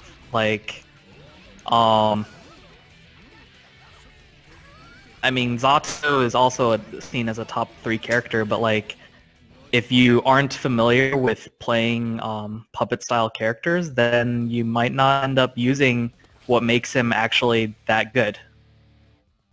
So it's really about picking a character where what makes them like, you know, what actually defines them as being good at something. You're really like, you really enjoy that part, and you're really comfortable with using that part of that character. So like, you know, if you want to play with big hitboxes and play recklessly, rushdown, Millie is a better character on the tier list, but I think that you would find more success with like Soul. Yeah, that's what I was trying to get at, I guess, in a sense, because there's some people I've known that get discouraged. Like, man, like you've already got some people which, hey, it's good, but at the same point in time, I'm trying not to get people's hopes up in a sense like, I gotta put this, is like Raven is coming out, and a lot of people I know, like Comic Man, for example, is like, he's gonna say that, oh, I'm gonna main Raven. Like, I'm not gonna touch Guilty Gear again until Raven's out because I'm gonna main Raven, and that's fine. That's fine. Yeah. Yeah, okay. You do that.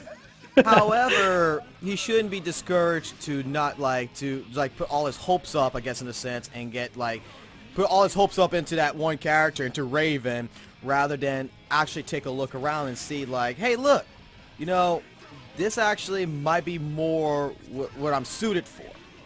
Because you're only looking at something, you're not really experiencing it. And I think that like there's some people out there that just get like to that point to where it's just like, I'm only going to play top tier, like I'm not going to play anything else. And it's just like, I think that personally, from seeing it, from hearing different people's opinions, that they might be missing, like they might be actually getting more frustrated trying to do something. Like you said, like Zato's a puppet character. You gotta learn how to play a puppeteer in a sense. You gotta learn how to use Eddie in the proper format. You gotta do all these. You can do all these great things. If you can learn that, that's great.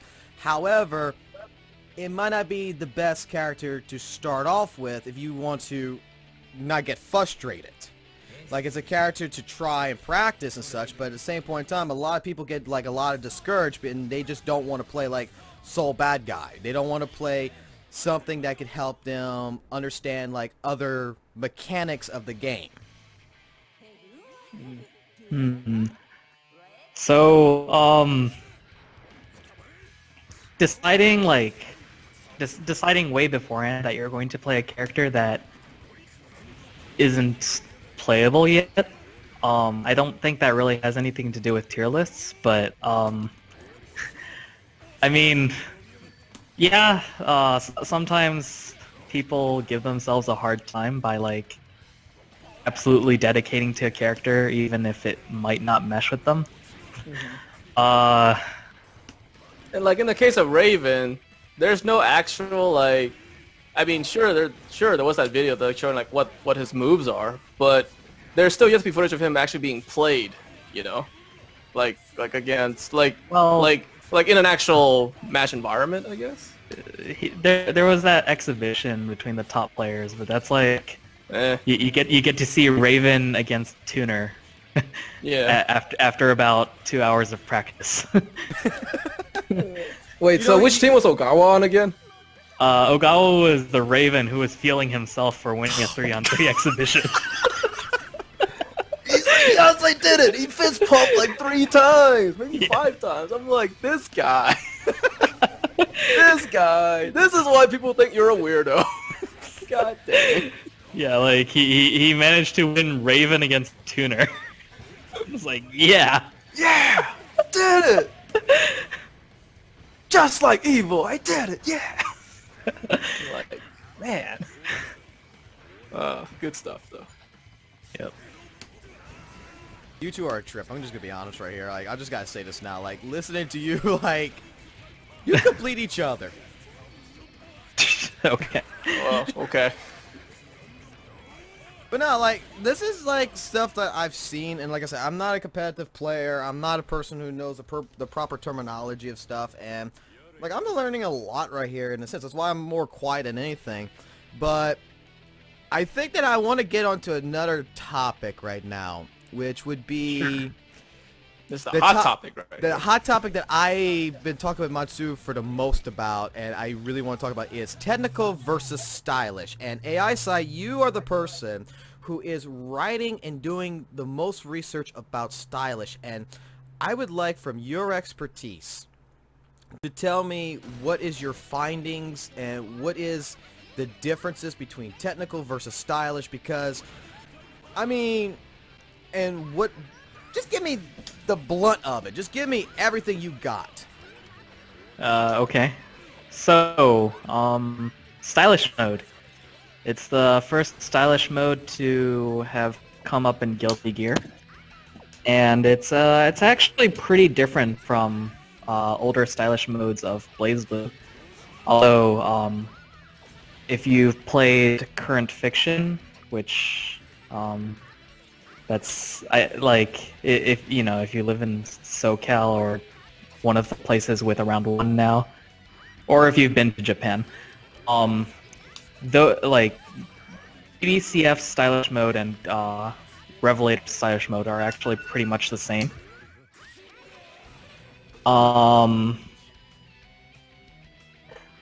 So that said, the buttons are pretty much exactly the same as they would be in technical.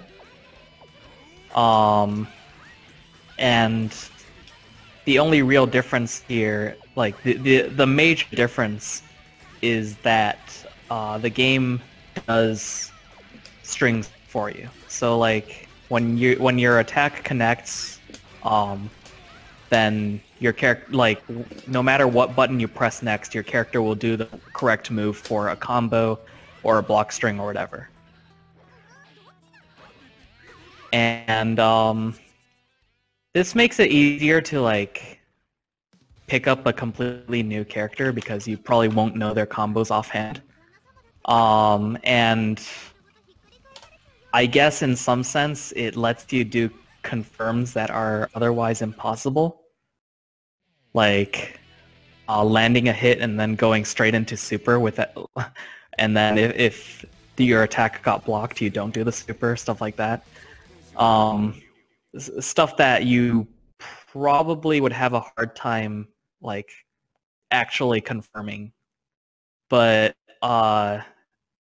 overall, like the benefits that you might call for stylish mode are like really outweighed by the weaknesses, which, like I said, you're forced to automatically do the strings that are programmed into that character for stylish. Oh, I guess the one other thing is you get an extra button called the special button, which you press that button and a direction, and it'll do a special for you. It's kind of like Smash. Except that one button DPs are not invincible. That's for that instance. So they're not always the same, but usually they are. You also don't get all the specials on that single button, so like I think what's a good example? I don't think Potemkin has a one-button hammerfall for a pretty good reason. Like, if Potemkin had a one-button charge move that is as good as it is, that would likely be problematic. So they were pretty careful about like not giving stylish mode anything absolutely stupid. And for that reason, like, you'll be hard-pressed to find any reason to actually use stylish mode competitively over technical. But for the purpose of, like, just getting into the game or just getting into a new character, it's pretty neat because like, you can get a feel of their buttons and it'll do all of the combos and stuff for you so that you don't have to spend hours in training mode before even, like, playing against anyone just to learn how to play that character. Yeah, it's like a much better way to like really preview a character of what they can do, what the general game plan can kind of be like. Like, you know, stylish can just let you do that right off the bat instead of having to like go through the first half or 2/3 of the character's, you know, trials mode, you know, and then remembering those things and then go into like a real match, you know. Like stylish can just let you see it done right there and then. So, yeah, I think it's good for that. So, like we would talk about, I mean, would you recommend, I guess, stylish mode? Like, this is gonna be kind of like a two-part question, I guess, in the sense. Would you recommend stylish mode in Guilty Gear for like a beginning player to really learn the game? Like, not really learn, but just to get like the feel for it and see what's possibility of a character could be? If they're new to Arxis, like, if they're new to competitive Arxis fighters, then it's probably pretty good for those players because like it lets you focus on the parts of the game that aren't like spending hours getting down all of your bread and butter combos. And I guess that sort of like helps you emphasize on the important stuff rather than what a lot of people fixate on, which is the combo game. Mm-hmm. Okay. Because the thing is that, like, I discussed this with MUNSU here, and I was discussing this with several different people, and we got one person, which, you're gonna know who I'm talking about, MUNSU, that is, like, that's kind of, like, completely saying that stylish mode should not even be in Guilty Gear. that this stylish mode is one of the worst things to make anybody even attempt it. If you want to learn the game, you should only play technical. You should only play it. You shouldn't go ahead and have a stylish mode system whatsoever. Where, like, from what I've seen with it, and from my perspective, like I said, I'm not a competitive player, like we're gonna say this, but like for someone like myself, like I was making this argument, and I'm pretty sure this is where I want to see if it's a reasonable argument or not.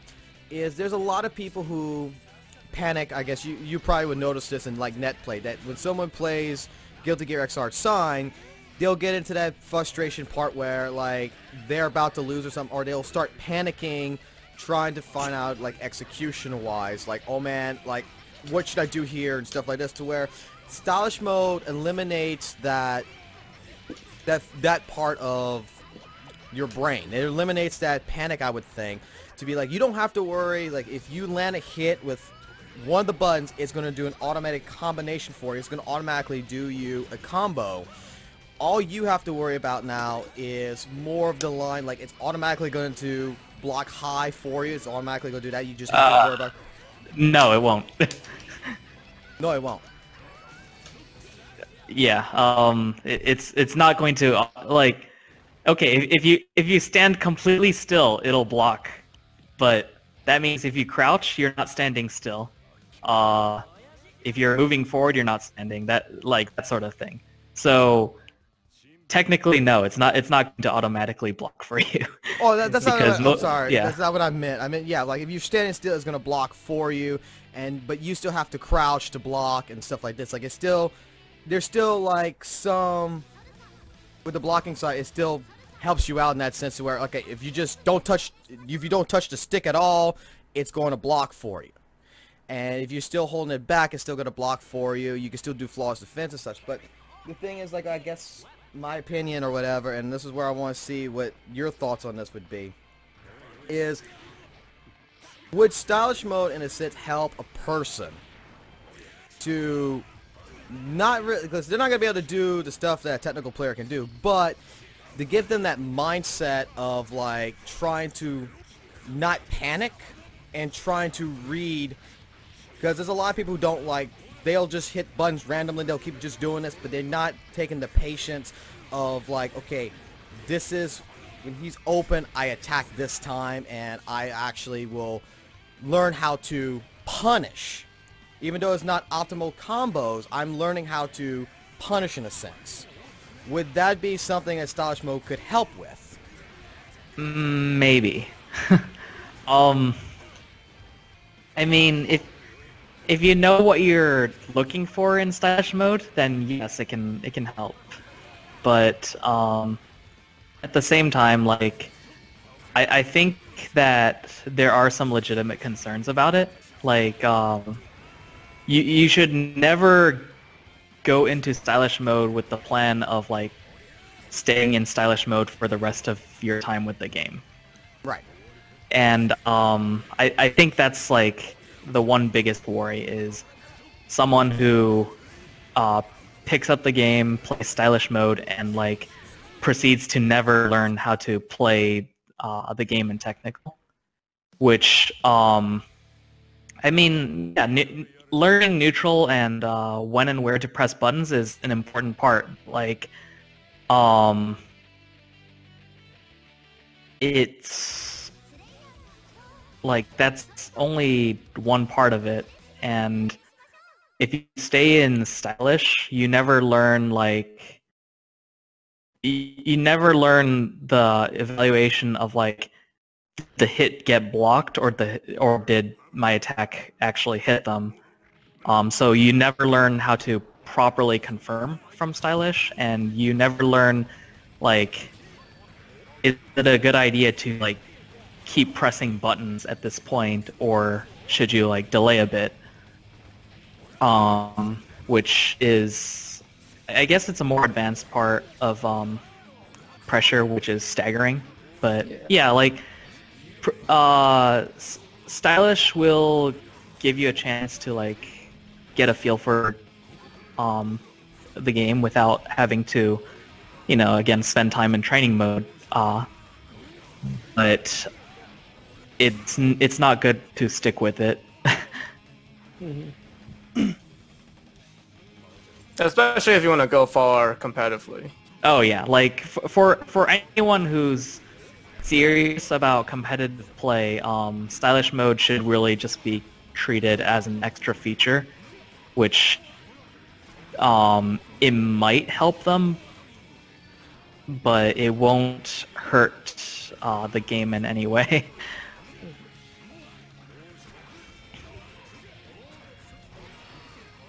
Oh, it's also it's also pretty fun to just like mash buttons in stylish mode. So like, you know, for the people who aren't serious, this mode's just for them. Yeah. It's most basically for the stream for the people who just like they play in here. That's not like going to be competitive. Maybe like, dang, I just did this super cool move, like this super cool combo, just to make them feel good about themselves. Yeah, I mean, it's like, you know, it lets two completely new players just pick the character that they think is the coolest and like press whatever buttons they want, and they'll be doing all these flashy combos. So. Yeah, it's like stylish is like the shortcut for like, you know, the entry level, casual level players to do the flashy stuff that they always see, or something close to the flashy stuff that they see in tournaments for the game. You know, that would otherwise have taken them like, you know, hours and hours in training mode to come close to doing. Stylish just lets them do just that right away. So yeah, it's pretty neat for that. But yeah, like AISIGHT said, I mean, it does. There are things. The weaknesses of it being is like preset combo strings, and in the long run, it doesn't teach you like stuff that technical would teach you. You know, like staggering your block string, staggering your pressure, learning how to hit confirm. Because the next thing with hit confirm, like stylish does it for you. Like I noticed, like Kai, like stylish Kai, if you do jump heavy slash. Like if you so basically if jump heavy slash hits and then you press heavy slash again while it's in the air, Kai will immediately, if he has meter, he will go into ride the lightning. Nobody can confirm that in real life, you know. Nobody can confirm that. But it's also bad in the sense that like if he doesn't have the meter, Kai will just do vapor thrust. I'm like, that's horrible. That is horrible. It's like he'll do air to ground jump H vapor thrust. Yes. Yes. Nice. I'm like, this is horrible. I don't want to press jump H anymore. I'm like, this is scary. Or like, only press it once. Don't press it twice. That's scary. Yeah. But I mean, there are some characters that's got pretty good confirms, and you know, and the game will like register like, oh, so like this guy just got hit. Is he crouching or standing? And then you know, stylish will confirm accordingly for you. While otherwise, you need to like, you know, have really good reaction to confirm that yourself in technical mode, you know. But stylish will just do that for you right in the go. So, yeah. And what would you say to somebody like that one time when we were playing it, which I still apologize because I didn't realize how bad share play was when we played Revelator. That like when BC20 Fly came in and he was watching and I played Milia Stash, I did not know jack shit of what I was doing. But he's just like, holy crap, that actually connected. Is there any cases like stylish mode could actually benefit in a competitive player's mind, like in that sense, be like, wait a minute, I didn't realize that actually was possible, and they could use that and better the chain? Sometimes. I mean, it depends on how much work was put into the character stylish mode. Some are better built than others. Like, let's see. I'd say Leo is a good example of a character that they didn't put much effort into for stylish mode. Oh yeah, because he always goes into 6H in his block string. I noticed. Oh that. yeah, and he always does it. If you do 6K, he goes into Rekka whether hit or block, even though 6K is plus on block. And if you do Rekka, and you keep pressing a button, he keeps doing the rest of the Rekka even on block. Oh, man. Like he is so autopilot to the point of being terrible. Yeah. Um, Yeah, because I've noticed stuff like that with some characters. Like Millie does not even like stylish. It just felt like I wasn't really playing stylish. Like it was more of a handicap or a hindrance. Like I could actually felt like I would be able to do better technical than I would be able to play a stylish Millia. So some characters are actually, that is true. So some characters are actually built better in stylish in some cases, where some of them like Leo is just stupid. It's just going to do the same thing no matter what. yeah, it's pretty much just I mean, like 5H 6H is bad, but at least he's doing something differently on block. The scary thing is when you've got like I said, like 6K into Rekka. That doesn't pay attention to whether the guy blocked it or got hit by 6K. It just goes into Rekka, which is not actually a good thing to do, ever. What would be a better thing to do? 6K and then do whatever you want because you're +4 on block.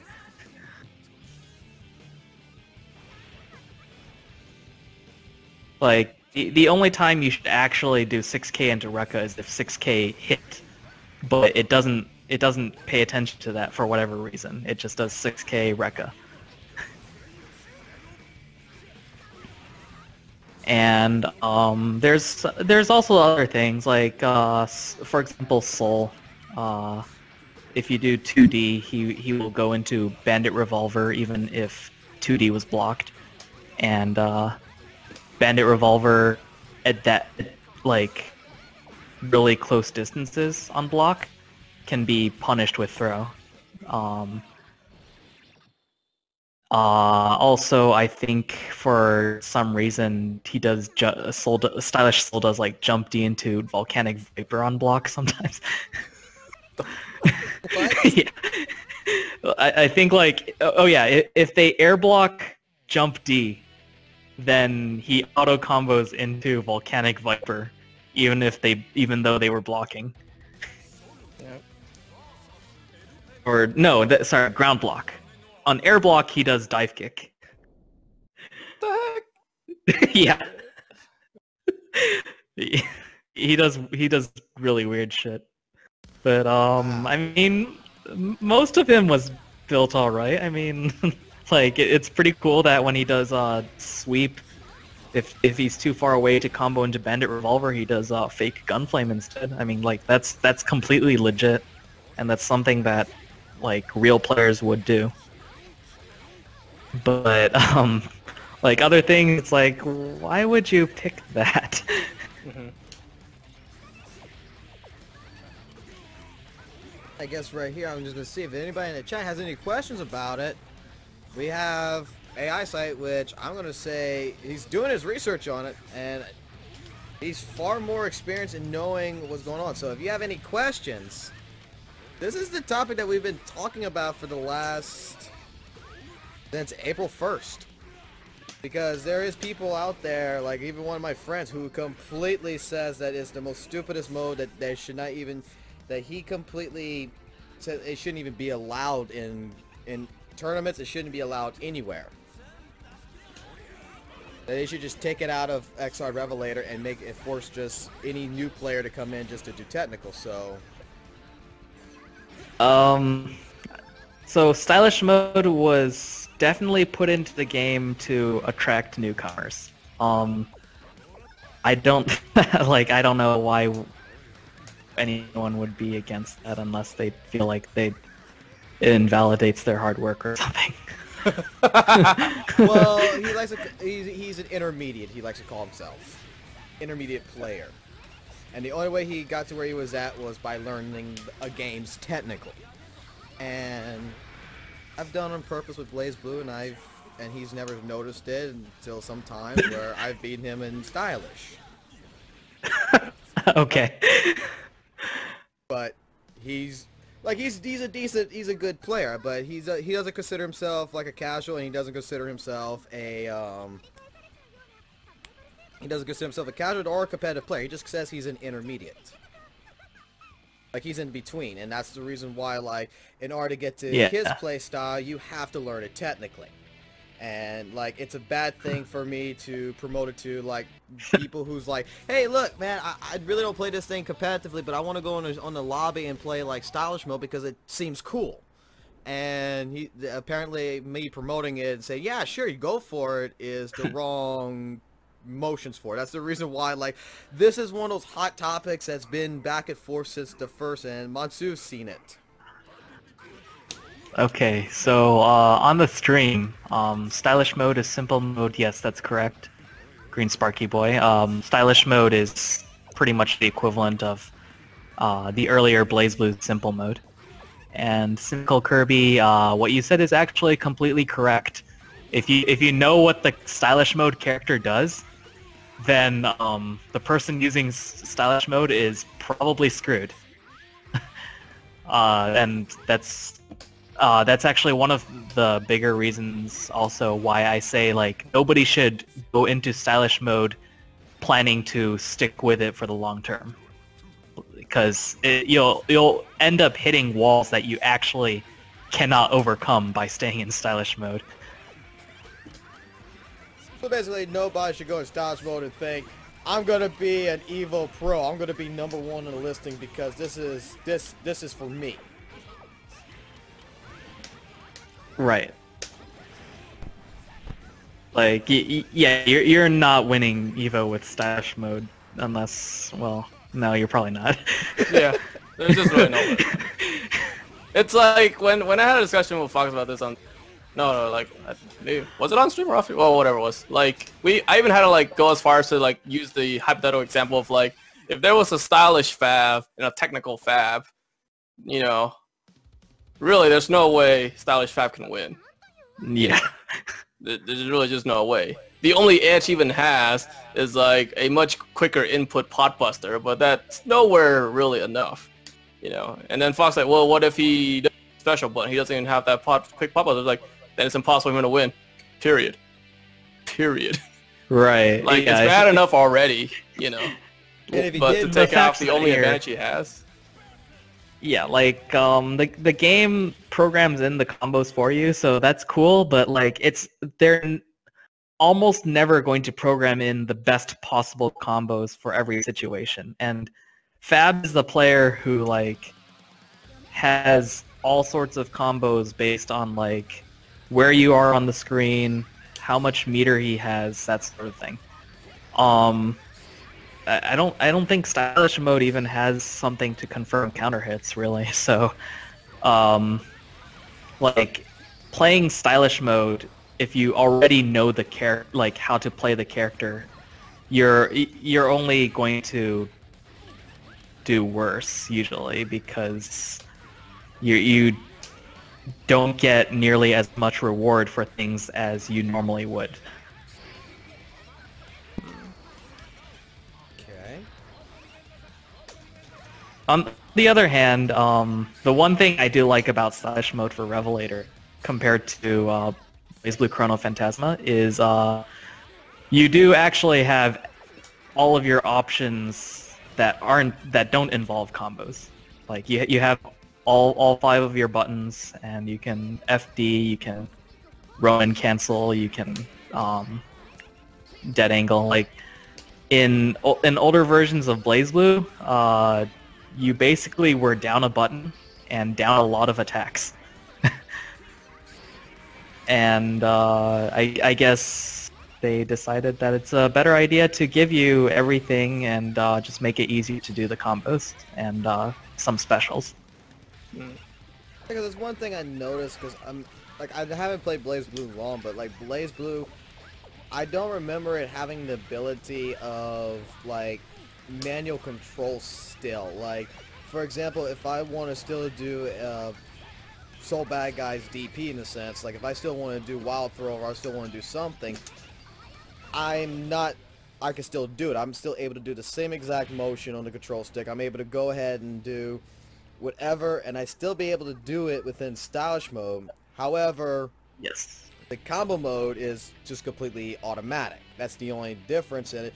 Whereas in like Blaze Blue, like I said, I'm not like I haven't really dabbled that much into it, but like Blaze Blue, I think if I'm not mistaken, I didn't have that ability. It's like it changed the buttons. It changed the buttons on me to where it's like, okay, Yeah, I'm only limited to this.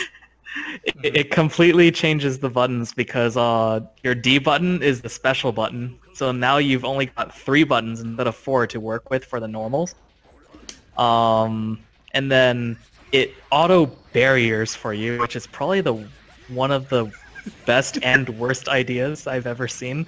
But since it automatically barriers for you, that means that you can't not barrier, which means you pretty much have a limited time that you're allowed to block, at which point you go into danger and they get free crush triggers on you, and you take extra damage. Also, since they have forward and they have A and B and forward A and B for your specials, you're not allowed to counter assault, so you can't do that either. Or crush trigger, because crush trigger is normally A and B. So it's basically a whole mess where stylish mode is actually completely different from technical mode.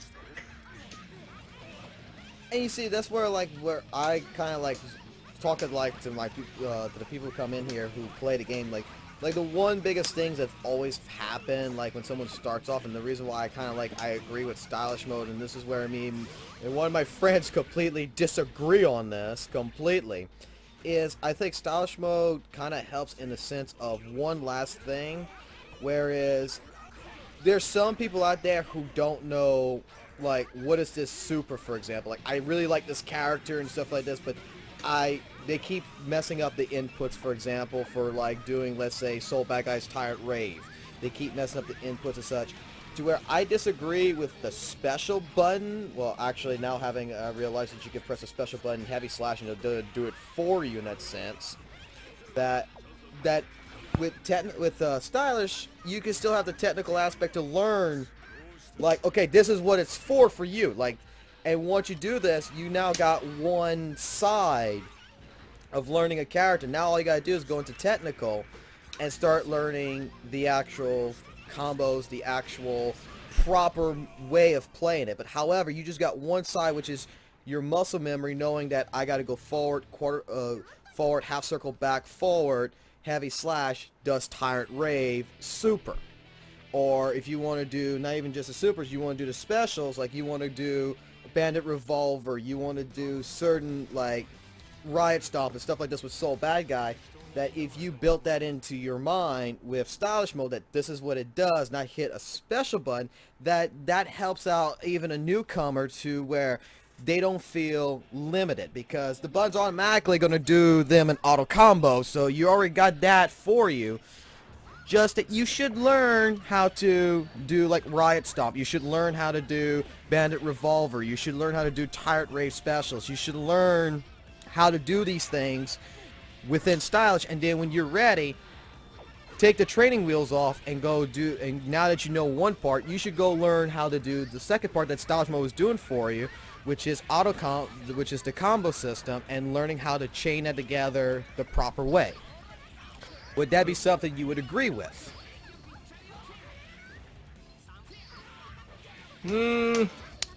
So what you're talking about here is basically an honor code of sorts. It's like, yes, you know, well, it's good wishful thinking. It's like, yeah, it would be good if these casual players, you know, would eventually learn or like take these steps, you know, to play like in a style that's like, I guess, a hybrid of stylish and technical. Yeah. But like, why would they want to do that when they can just do the special one, you know? And yes, I mean the reason is yeah, so that they would have an migrating to technical, you know. Yeah, that's true. But the thing is, it's all part of the control scheme, and like to just say that, yeah, you should be doing this, it's kind of the same thing as like say a year ago when I met you guys, like, yeah, you guys should like learn these combos that Trials has been teaching you, but you know, that never happened, in a sense. It's like, yeah, like like you can tell like a person like, yeah, you should do these things because it's good for you. Doesn't mean that they'll do it. Doesn't mean they'll do it, but like there is some people who want to get into the competitive aspect. Like they want to get to that, be that competitive player, and they want to learn. Like, and like I would say, like because like I was always taught, I guess, in a sense, like you will have a newcomer that will come in that will surprise you, right? That will surprise you, that will actually stick with the game. That stylish mode is built in a sense, like for them, be like, okay, first day, yeah, use a special button for like the first week in a sense, get used to how the characters feel, how they run, all this, what they can do. The next week, take off the special button, learn how to actually perform certain things manually, so that the game allows you to do, and then get rid of that and go into technical. That's why I was saying, when you're really getting down to it, it's just like stylish mode lowers the skill floor for the game, which is great because Guilty Gear has always been seen as like this really hard game, like by reputation. But like it doesn't give that much extra incentive to, you know, learn the rest of the game. no, it really doesn't. But So it's like, yeah, you can use it in a way that helps you improve a lot, like, and have a much better time of it than like if there was only technical mode. But that still leaves it up to you as the player to be willing to like use it as something to start off and then improve from, rather than using it as something because it's the only mode you can play in. it's just something I was trying to like explain to him and such, and it's like the way I look at it is there's some people who come in here that after the first day of being in one of our lobbies, and then if you have MUNSU that happens to show up in here, he never wanted to touch it again. Because then he feels like he's a complete disgrace. He feels like, you know, I lost so much that I never want to touch this game. Then he goes off to Street Fighter or something else, even though he really wants to. You could tell that he really wants to. It's like stylish mode, in my sense, like I was trying to say, is it could be a good tool for that type of person who says, yeah, I really do want to learn technical, but I want to try to migrate into it slowly. That way, like, that's where I was kind of thinking, like, stylish mode would be something of a good, like, it's not perfect. Stylish mode is not that great. I mean, stylish mode even has the handicap to where it seems like the stylish characters take a little bit more damage from a technical character. I actually didn't check for that, but yeah, I actually checked it myself too. Yeah, stylish actually just takes a little bit more damage, which Nice. is weird, but okay. that's actually pretty funny. It is. It is. And well, the reason why we tested this one was because PJ posted up a Twitter video of Chip, and like it's in Hellfire, it's basically in Danger Time, and Slayer has 20% health left. Chip's got a full bar of health, and then just do his I forgot what the move is, the one where he thrusts forward his punch. And Dead on time. dead on time. And he hits Chip, and he takes out all his health and leaves him with just 5% health left. I did that with a Chip that was technical and never did it. I did it against a stylish Chip, it did it. And then it's like, okay, wait a minute here. And then when I went ahead and I put technical against stylish, a normal punch does more damage against a stylish opponent. It's like, okay, so stylish characters, if you play stylish, you'll take more damage, rather if you play a technical version of that character. Neat. Okay, so I guess that gives further incentive to eventually get off of stylish mode.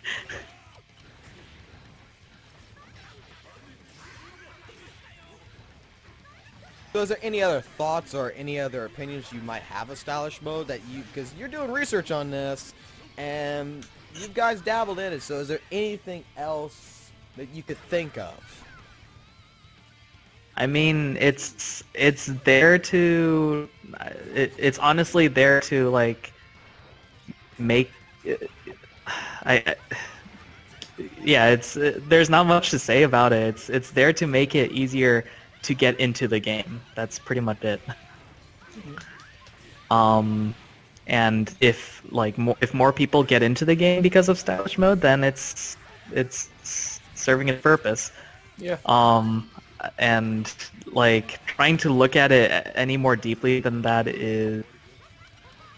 it's not gonna matter in the long run in terms of competition. So the only way it would be looked at if someone actually won, let's say for example, someone actually won Evo with stylish mode, then everybody would be like, what the hell? Yeah. That would be the only way it'd be looked into. The possibility of that is less than 0%, but that would be the only way it'd be looked into. Yeah. Because you don't hear like competitive players, except for, like for yourselves, actually talk about it. Everybody just doesn't really give two craps about it. There's nothing to worry about. Because at high level play, like the higher level you go, the less stylish mode makes a difference, or makes an impact at all. I guess it's a little better off now than it was in BlazBlue, but like you're stuck with things that or you're stuck with situations where you can't do the thing that is the best idea just because stylish mode forces you to do something else. In BlazBlue, this was even worse because it was like you're not even allowed to do, like, that option isn't available to you in the first place. You can't do a DP with Ragna because your only DP is the one button version, which isn't invincible. And that sort of thing. But like, stylish mode basically gets you from nothing to maybe like a week or two of practice worth immediately, but then it doesn't really advance you past that.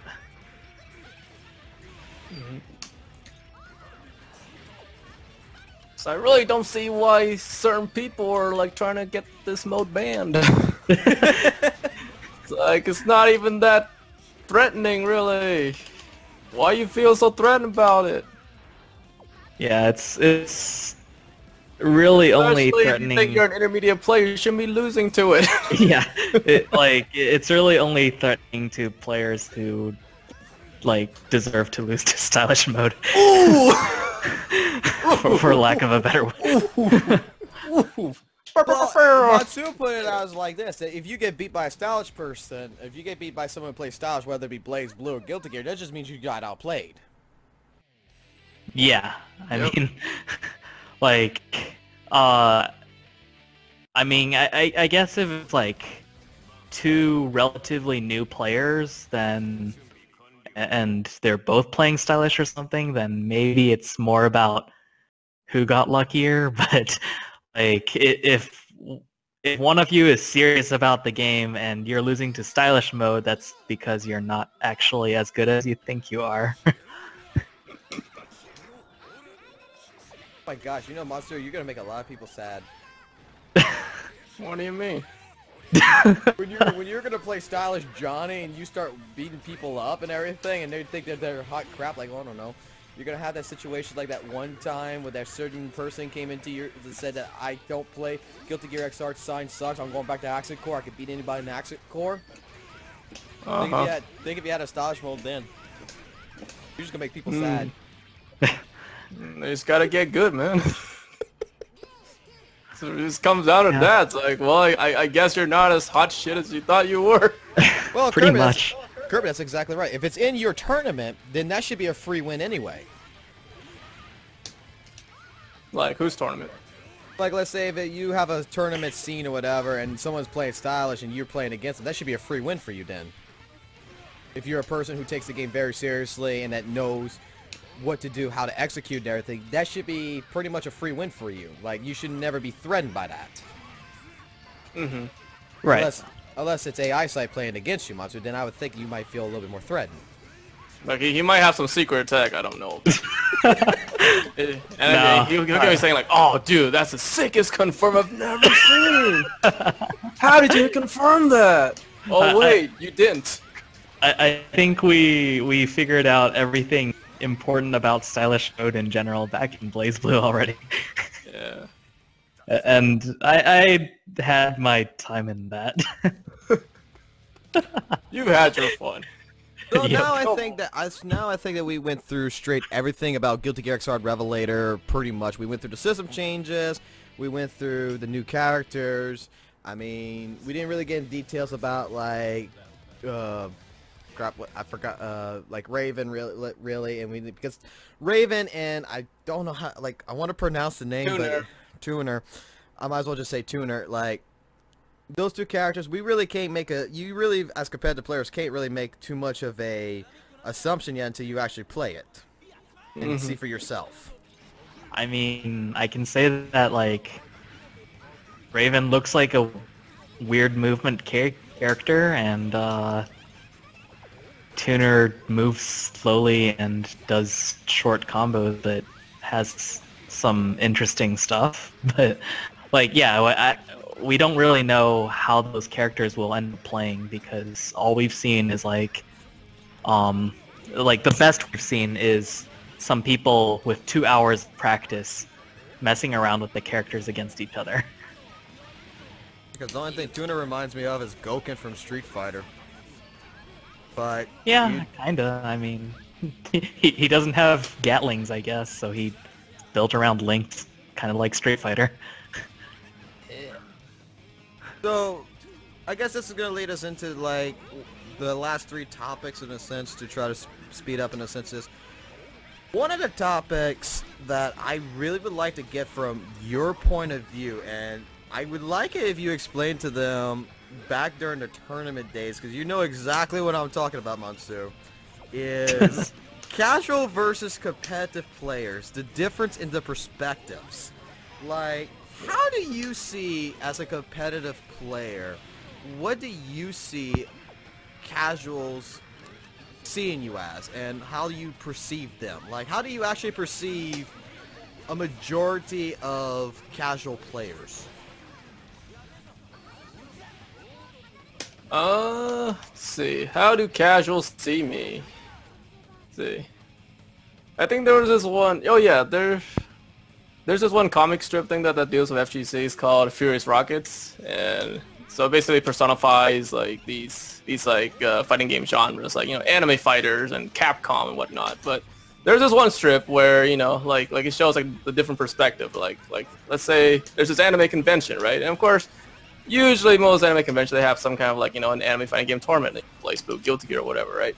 And through the eyes of the competitive player, you know, and of course he's talking to like this casual, you know, person that's just like just watching. It's like, hey, sit down and like let us play a couple of gentlemanly matches, you know. But then in the eyes of the casual, it's like this guy's got like devil horns, you know. He's saying like, come play, I will kill you, or some shit like that, you know. It's just like there's just this fear, you know. And more realistically, I can pretty much guess what most casuals think of, you know, the typical competitive player is that, you know, oh man, this guy has no life. He spends like 100 hours a week just, you know, training moding this game, you know, blah blah. Like for me, I'm just a casual. I don't have time for that, you know. That's why he's beating me, you know, and stuff. And like that's just like the typical mental like self-defense mechanism that kicks in so that they don't feel bad when they lose, you know. But what they don't realize is like just because somebody's a competitive player doesn't mean that they spend, you know, ridiculous amount of hours, you know, into playing this game. Sometimes they might just be playing 2 hours a day or something, actually, you know. But yeah, I mean, there are people who actually, if, you know, especially if they're going the professional route and like a sponsored player, you know, yeah, they probably would be spending a lot of hours a day playing the game to stay consistently good at it. But I mean, at the end, what I'm trying to say is like getting good at a game, getting good at anything really takes work. You just got to put in the work. You got to put in the time.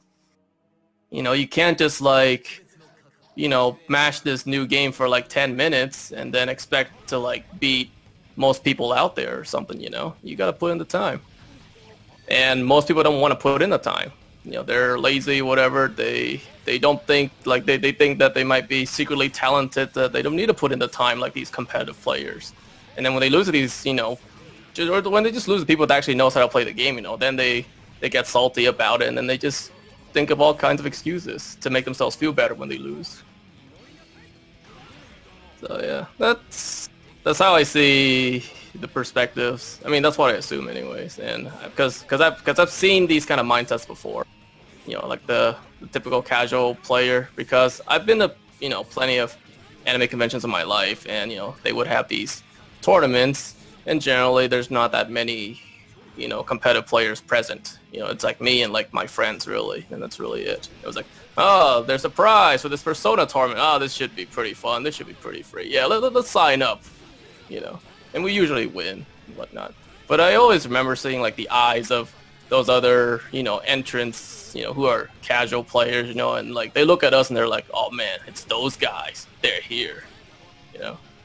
It's like there's definitely discrimination there, but, you know, it just comes with the package, I guess. And it's not like there are any rules that bans us from entering. You know, we'll enter.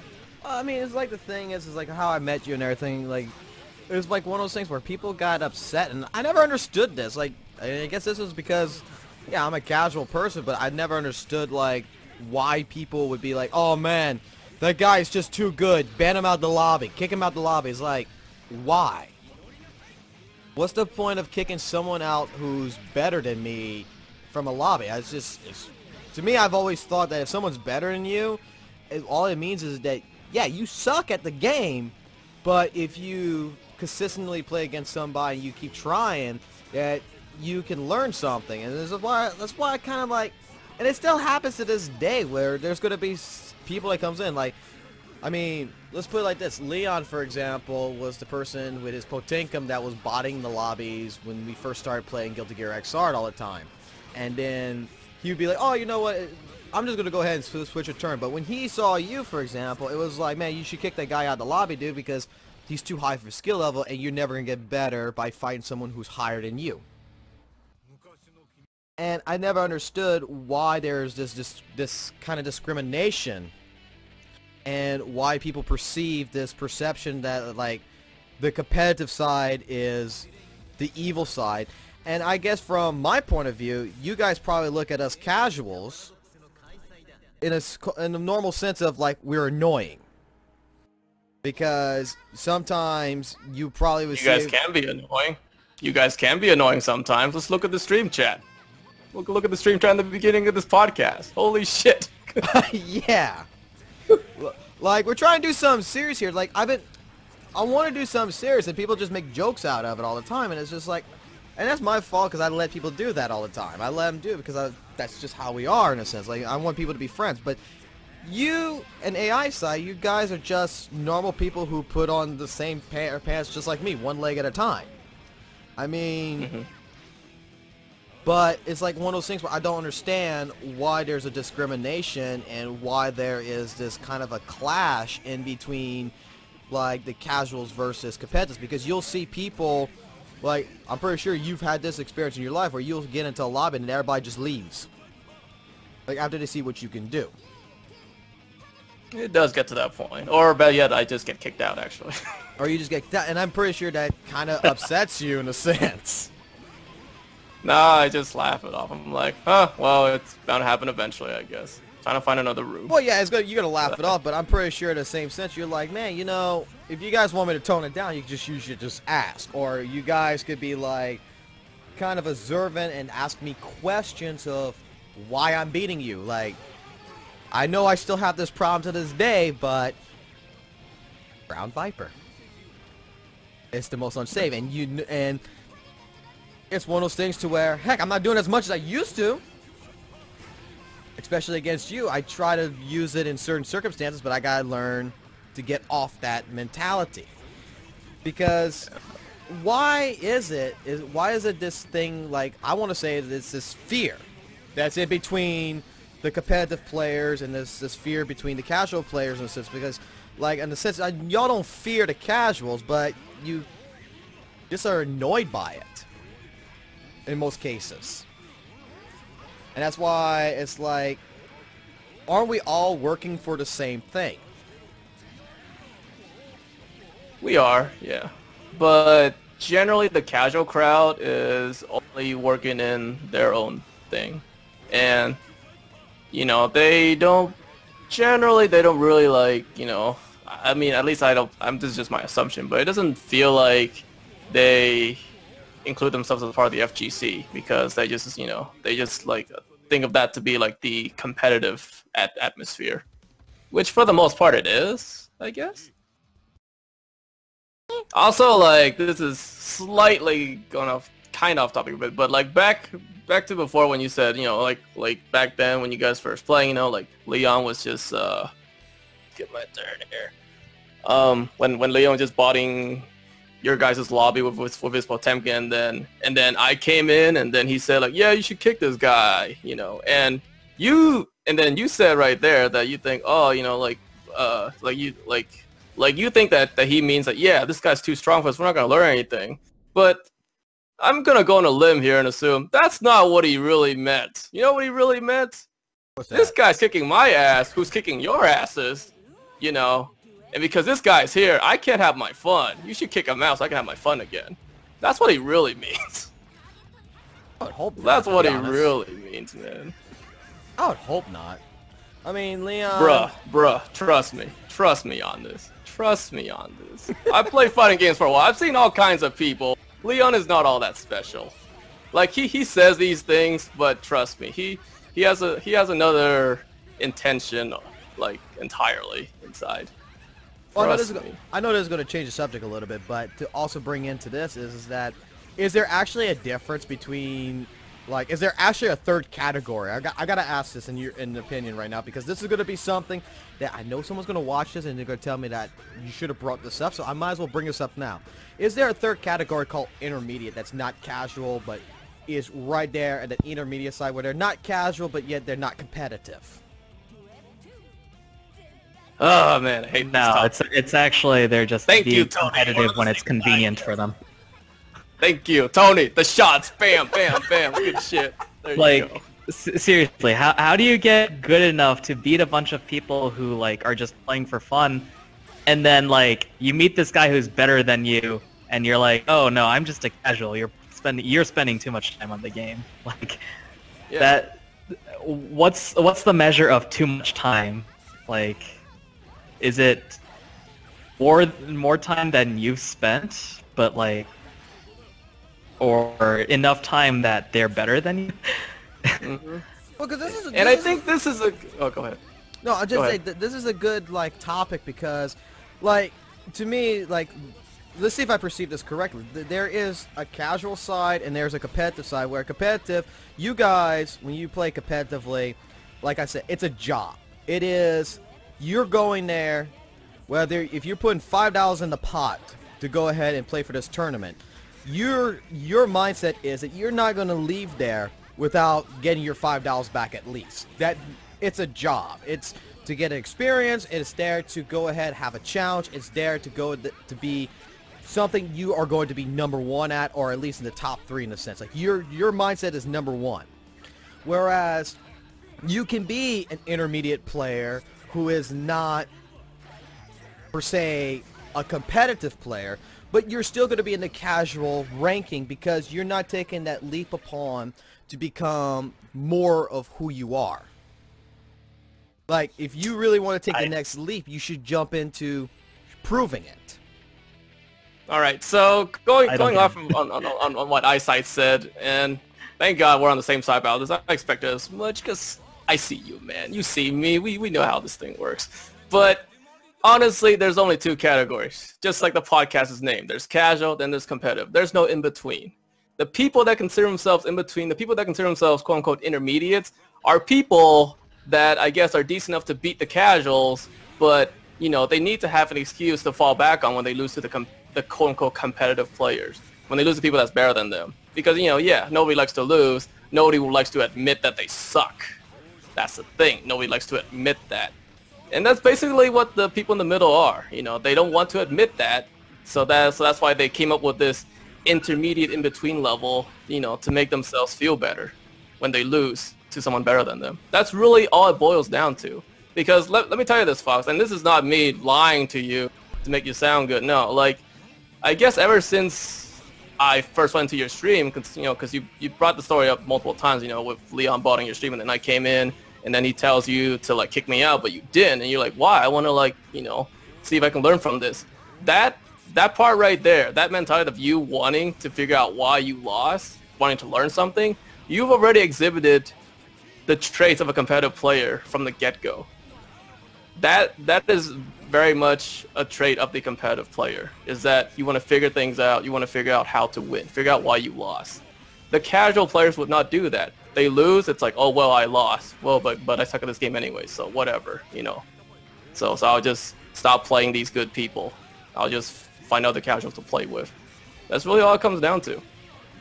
Like, all this time, I mean, sure, you may not have like put in the like correct amount of training mode time to learn your soul back guy combos, and you just rather ground Viper because 90% of your stream monster will let you ground Viper them to death, but that's your guys' thing. Nothing wrong with that. But mentally speaking, you've always at least thought or tried to think like a competitive player, and that is trying to figure things out. Figure out why things are happening, and figure out why, like, how to win, why you're winning, and whatnot. So yeah, so both me and AISIGHT, and I'm pretty sure anybody else who is a competitive player will agree with us that, yeah, there's really only two categories. There's no such thing as casual competitive. The people that say so are just people that don't want to make themselves look bad when they lose. That's all it is. Yeah, like Leon, I think like most people will categorize him as he's a casual, but he's a professional. Like he doesn't feel like he can go into the like, I don't know how Leon puts it, but Leon's the kind of person who's like, he knows a game, he'll say he'll master the game in a couple of days. He'll go ahead, he'll practice his character, he'll know exactly what to do, when to do, but he doesn't want to go into the tournament environment. For example, he doesn't really want, because it's not what he feels comfortable in. Mm-hmm. So that right there, but that still means that he's a casual. That, like, yeah, you're better, but till you can prove otherwise, you're still going to be in the casual sense. It's like, sure, there are like, like there can be some casual players that are like consistently better than other casual players. But I think the moment that a player, actually goes into training mode to try to figure out combos or try to learn combos they see on YouTube, when they actually start doing research, at that moment, they're really no longer a casual player. They're a competitive player at that point, because why would you want to look up those things? Why would you want to, like, go to training mode? You want to, like, learn things that allows you to win more often, basically. And Slave's... And that... Oh, Slave's in and the that chat is here. like the... Oh, he's in the chat. Well, let me finish it quick. But yeah, okay. That's pretty much the essence of a competitive player, is playing to win. Playing to win. The moment you start doing things that increases your chance to win, you're basically a competitive player at that point. You don't have to win tournaments. You don't have to go to tournaments to be a competitive player. No. Like, if some of you guys out there think that, oh, because I've never been to a tournament, therefore I'm a casual player, get the hell out of here. Shut the hell up. Well, please. He's got a question for you. If someone beats you, MUNSU, they automatically competitive? Sure, yeah.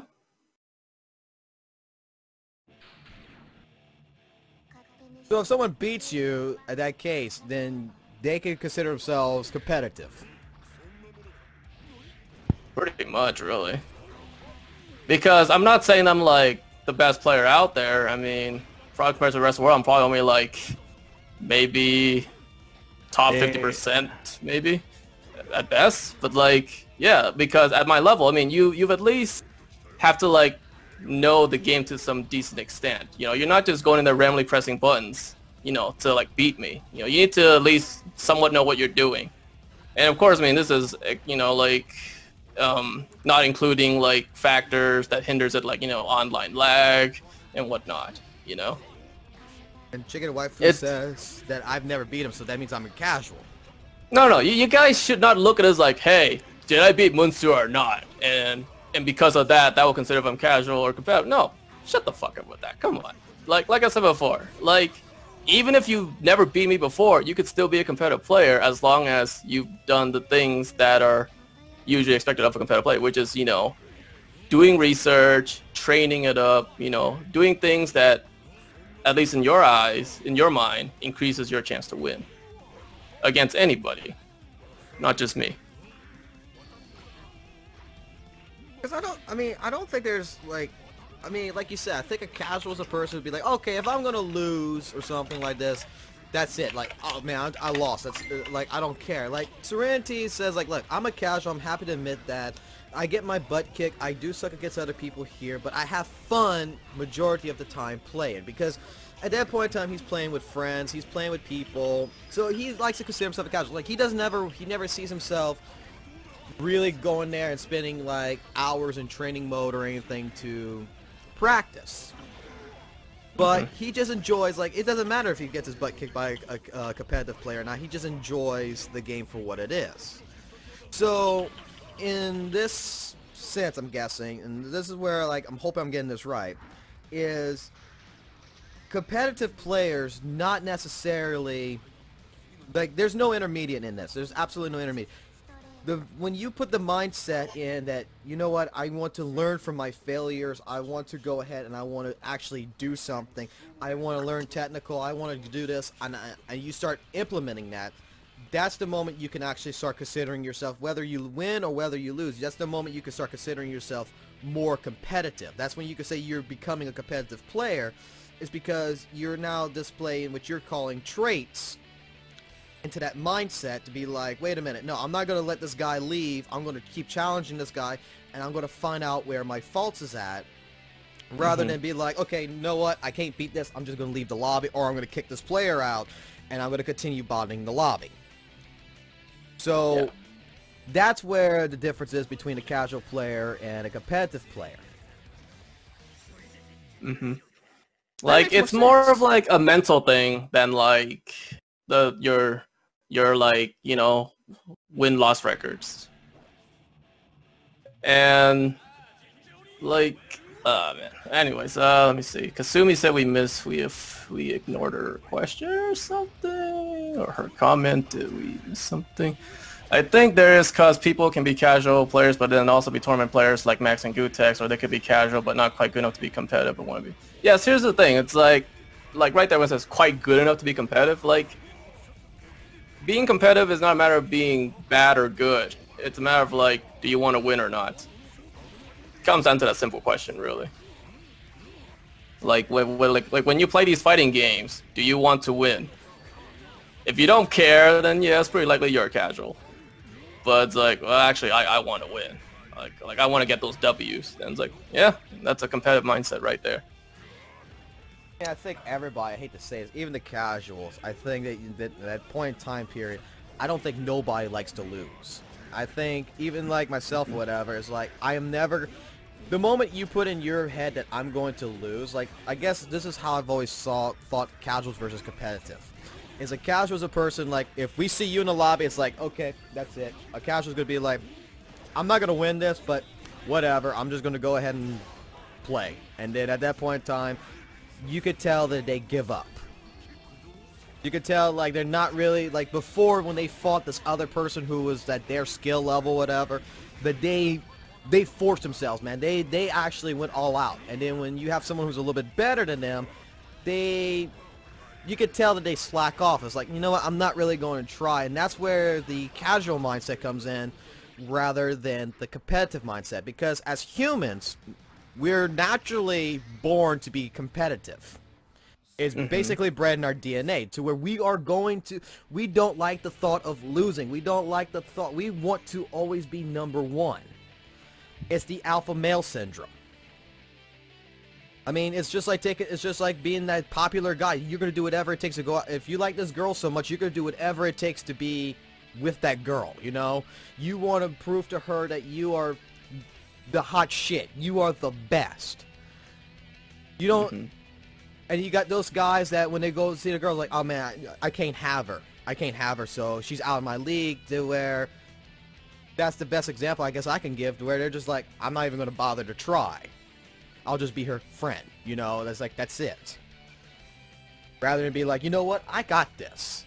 It's confident. I think that's what it might be, is that more competitive players, and the way you could determine a competitive player, rather a casual, is by the term of confidence.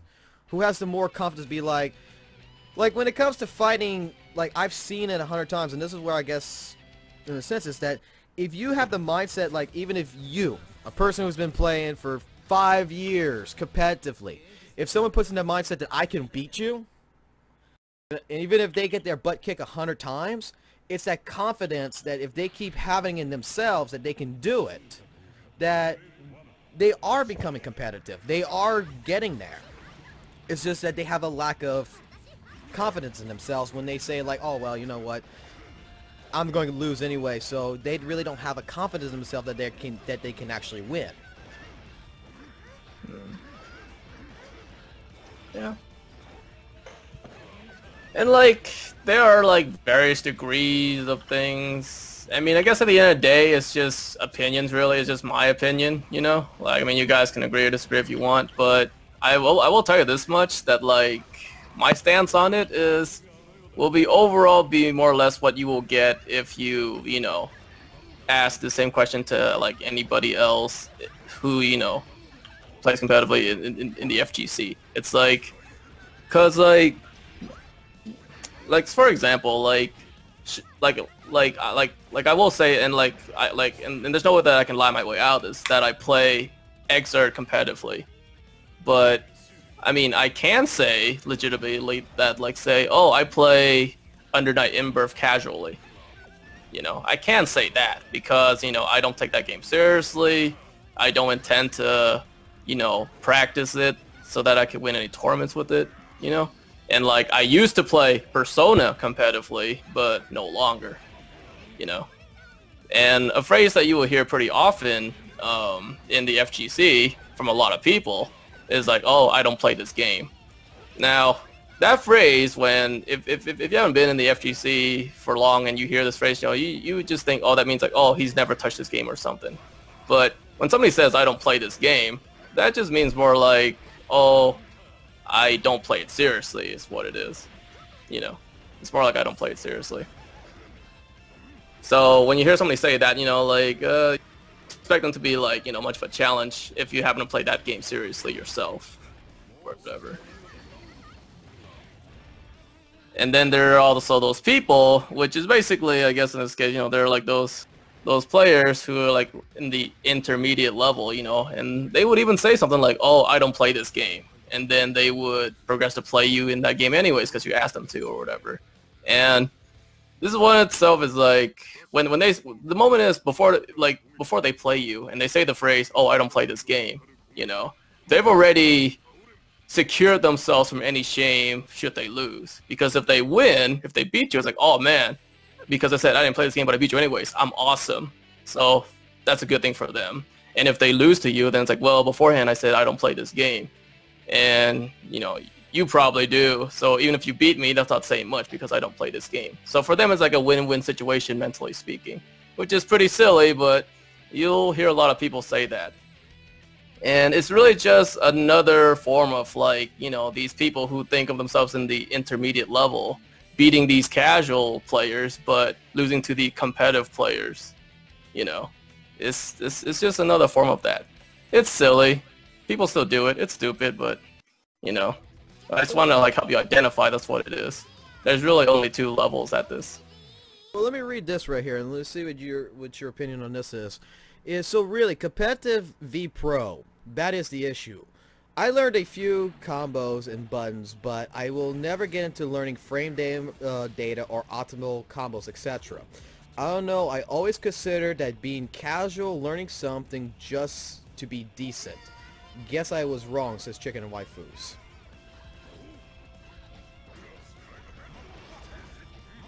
There's been plenty of competitive players who don't really look into frame data. I was one of them. I mean, if you just learn to play, I guess that's fine. It's more the mindset of like, are you learning how to play because like you want to beat people, or are you learning how to play because you want to like be able to play the game? AISIGHT, you know more about frame data, right? Yeah, I guess. Okay, I got a question for you, and this is something I'm going to bring his name into this, and I'm going to ask this because when I started looking into like frame data of Guilty Gear, I went to Dustloop, I got the Gunflame application, and I wanted to look up like what startup frames was, and I wanted to start learning frame data. Leon told me that competitive players or pro players or whatever, that's not necessary. There's no, you never need to know anything about frame data. That has nothing to do with anything. Like, people who do that is waste of time. What? What? Is he speaking for the competitive pro players? This is the thing I need to ask, is it a waste of time in reality? Like, I don't think it would be, because you hear it all the time, right? No. It's not a waste of time. I mean, like, if you don't know how to use the frame data, then looking it up is help. But, I mean, it's information that actually tells you if things are possible or not. So,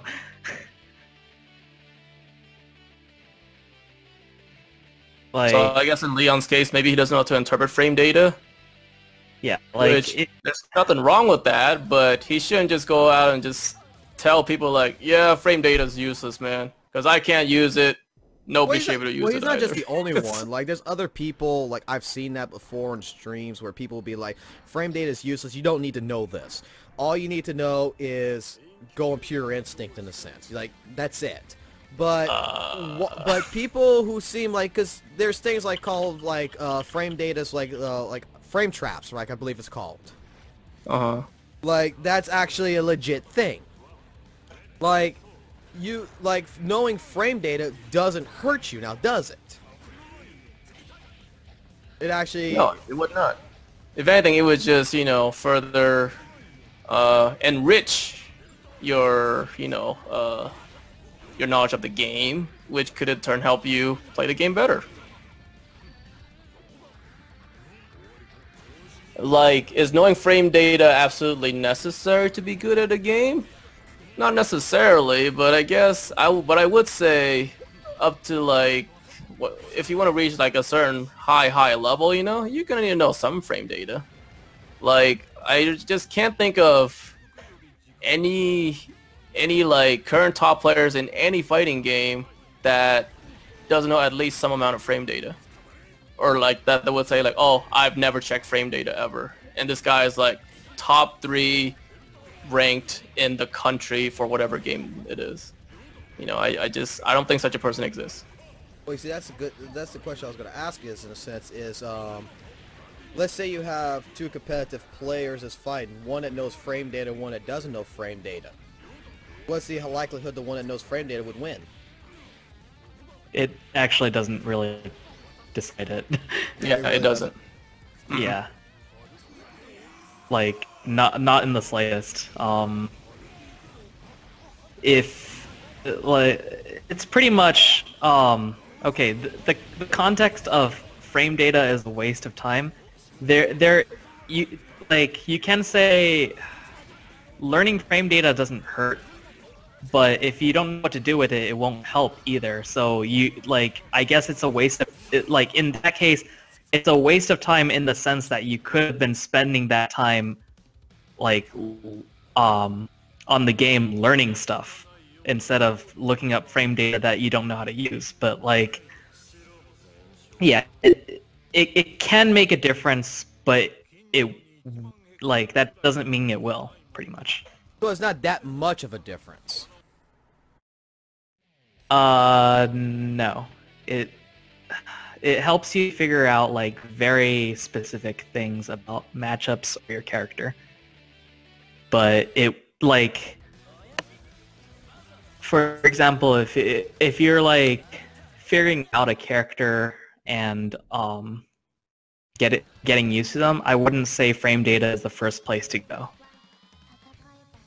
Like, you can skim over it to see what things are just good, but like knowing exact numbers for frame data when you're like, you know, when you're on your first month of learning a character, it's not going to help as much as like figuring out what moves to use in what situations and like learning matchups in more general ways.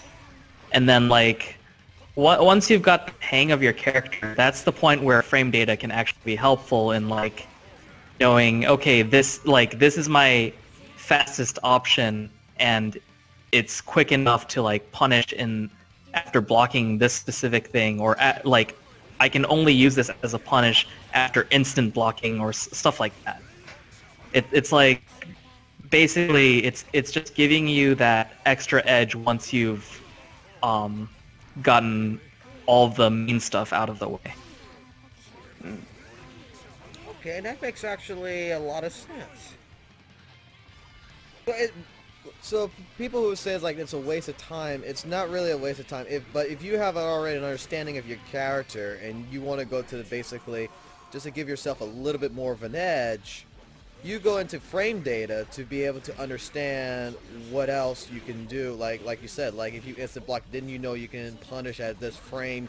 You know then frame precise what you can do, which wouldn't completely aid you, but it would help you get a more roundabout understanding. But you need to understand the basics first before you get into it.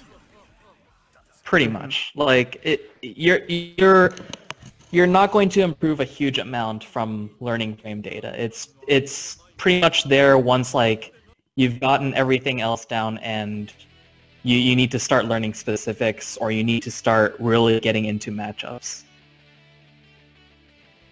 Okay. So like getting back to like Leon's, you know, example, it's like it is probably right for him to say that, you know, frame data is useless for him, who probably can't make use of it. But it is wrong of him to say that frame data is useless in general. Right. It's completely wrong to say that nobody uses frame data. Because like once you do reach a higher level, pretty much like that's the first place you go to like see exactly what works, what doesn't, like what things people are getting away with that they shouldn't, stuff like that. But early on, it's like, well, yeah, I guess like it won't help that much.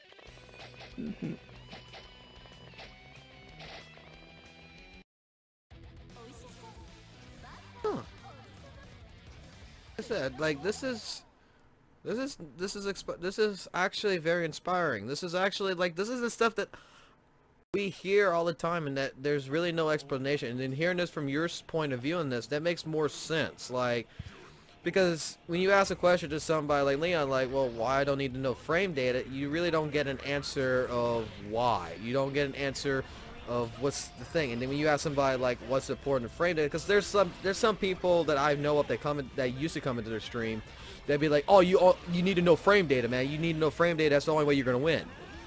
And then you got people like Leon's like, man, you don't need to know frame data. That's why I was always wondering exactly about frame data, like in that sense, is like, so that makes perfect sense. So, but you need to know the basis, you need to know the feel of your character before you can even get involved into that. It's just another learning tool. Yeah. And okay, I guess frame data is useful if like you're the first one playing a character ever, like a new character, because then you're actually discovering the character and like what the good buttons are. But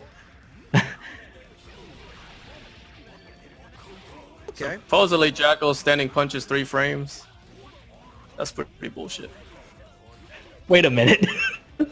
That's what I hear, but I'm gonna see if I can confirm it right now on like does a wiki or some shit. But that's what I heard, man. I mean, that's... Come on, a 3-frame normal for someone like her? Like, what the hell? What's wrong with that? It's messed up, man. She has the DP already. She doesn't need this. She does not. Her DP costs meter. I don't care. Wait, but the DP still comes out like just a shitty form of it, maybe? Without It's not invincible. Ah, okay. Okay, it's 4 frame 5p. 4 frames, okay. Right, 4 is fine. So her standing punch is as fast as Alfeld's crouching punch. Yeah. I'll take that. You could deal with that. I can deal with that. Only 3 frame punches you have to worry about are chips. Yeah. Do that character, man. That's a bad matchup for him. No, sure. No. See, this is something I should have added into with the casual versus competitive players topic is, and I'm going to ask this question here is, do y'all find, in a sense, like when it comes to casual people that judge y'all, like that judges you, like how you were put, like you guys are now like considered the devils with the horns, like yeah, come here, play a game and such. Do y'all find that y'all get disrespected more often? We don't get disrespected often because we don't usually put ourselves in, you know, the kind of setting environments where we get discriminated like that. Like the places where we go hang out and whatnot, it's usually it usually doesn't have that many. It just has very, very few, if any at all, you know, like Leons and slaves out there, I guess, if you will. Yeah, actually, Omnivirus has a question for you right there. So have you ever meet an elitist, like someone who tells everyone they're playing this character wrong or anything? The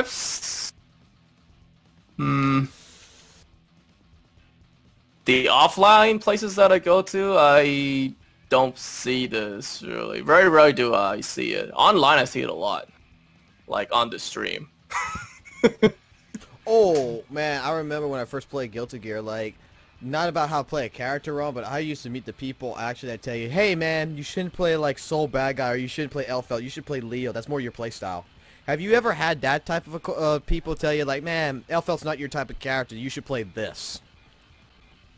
I mean, I mean, I actually do see and hear those people saying those things a lot. I do, yeah. And usually more often than not, though, I mean, it's with good intentions, and I guess sometimes usually they're kind of right, but, you know, there are times when, like, nah, man, there's no way I could see this guy playing this character like you think he does, you know. But usually those kind of comments are, you know, I mean, it's fine. I mean, you know, people don't always know what's right, even if they have the right intentions.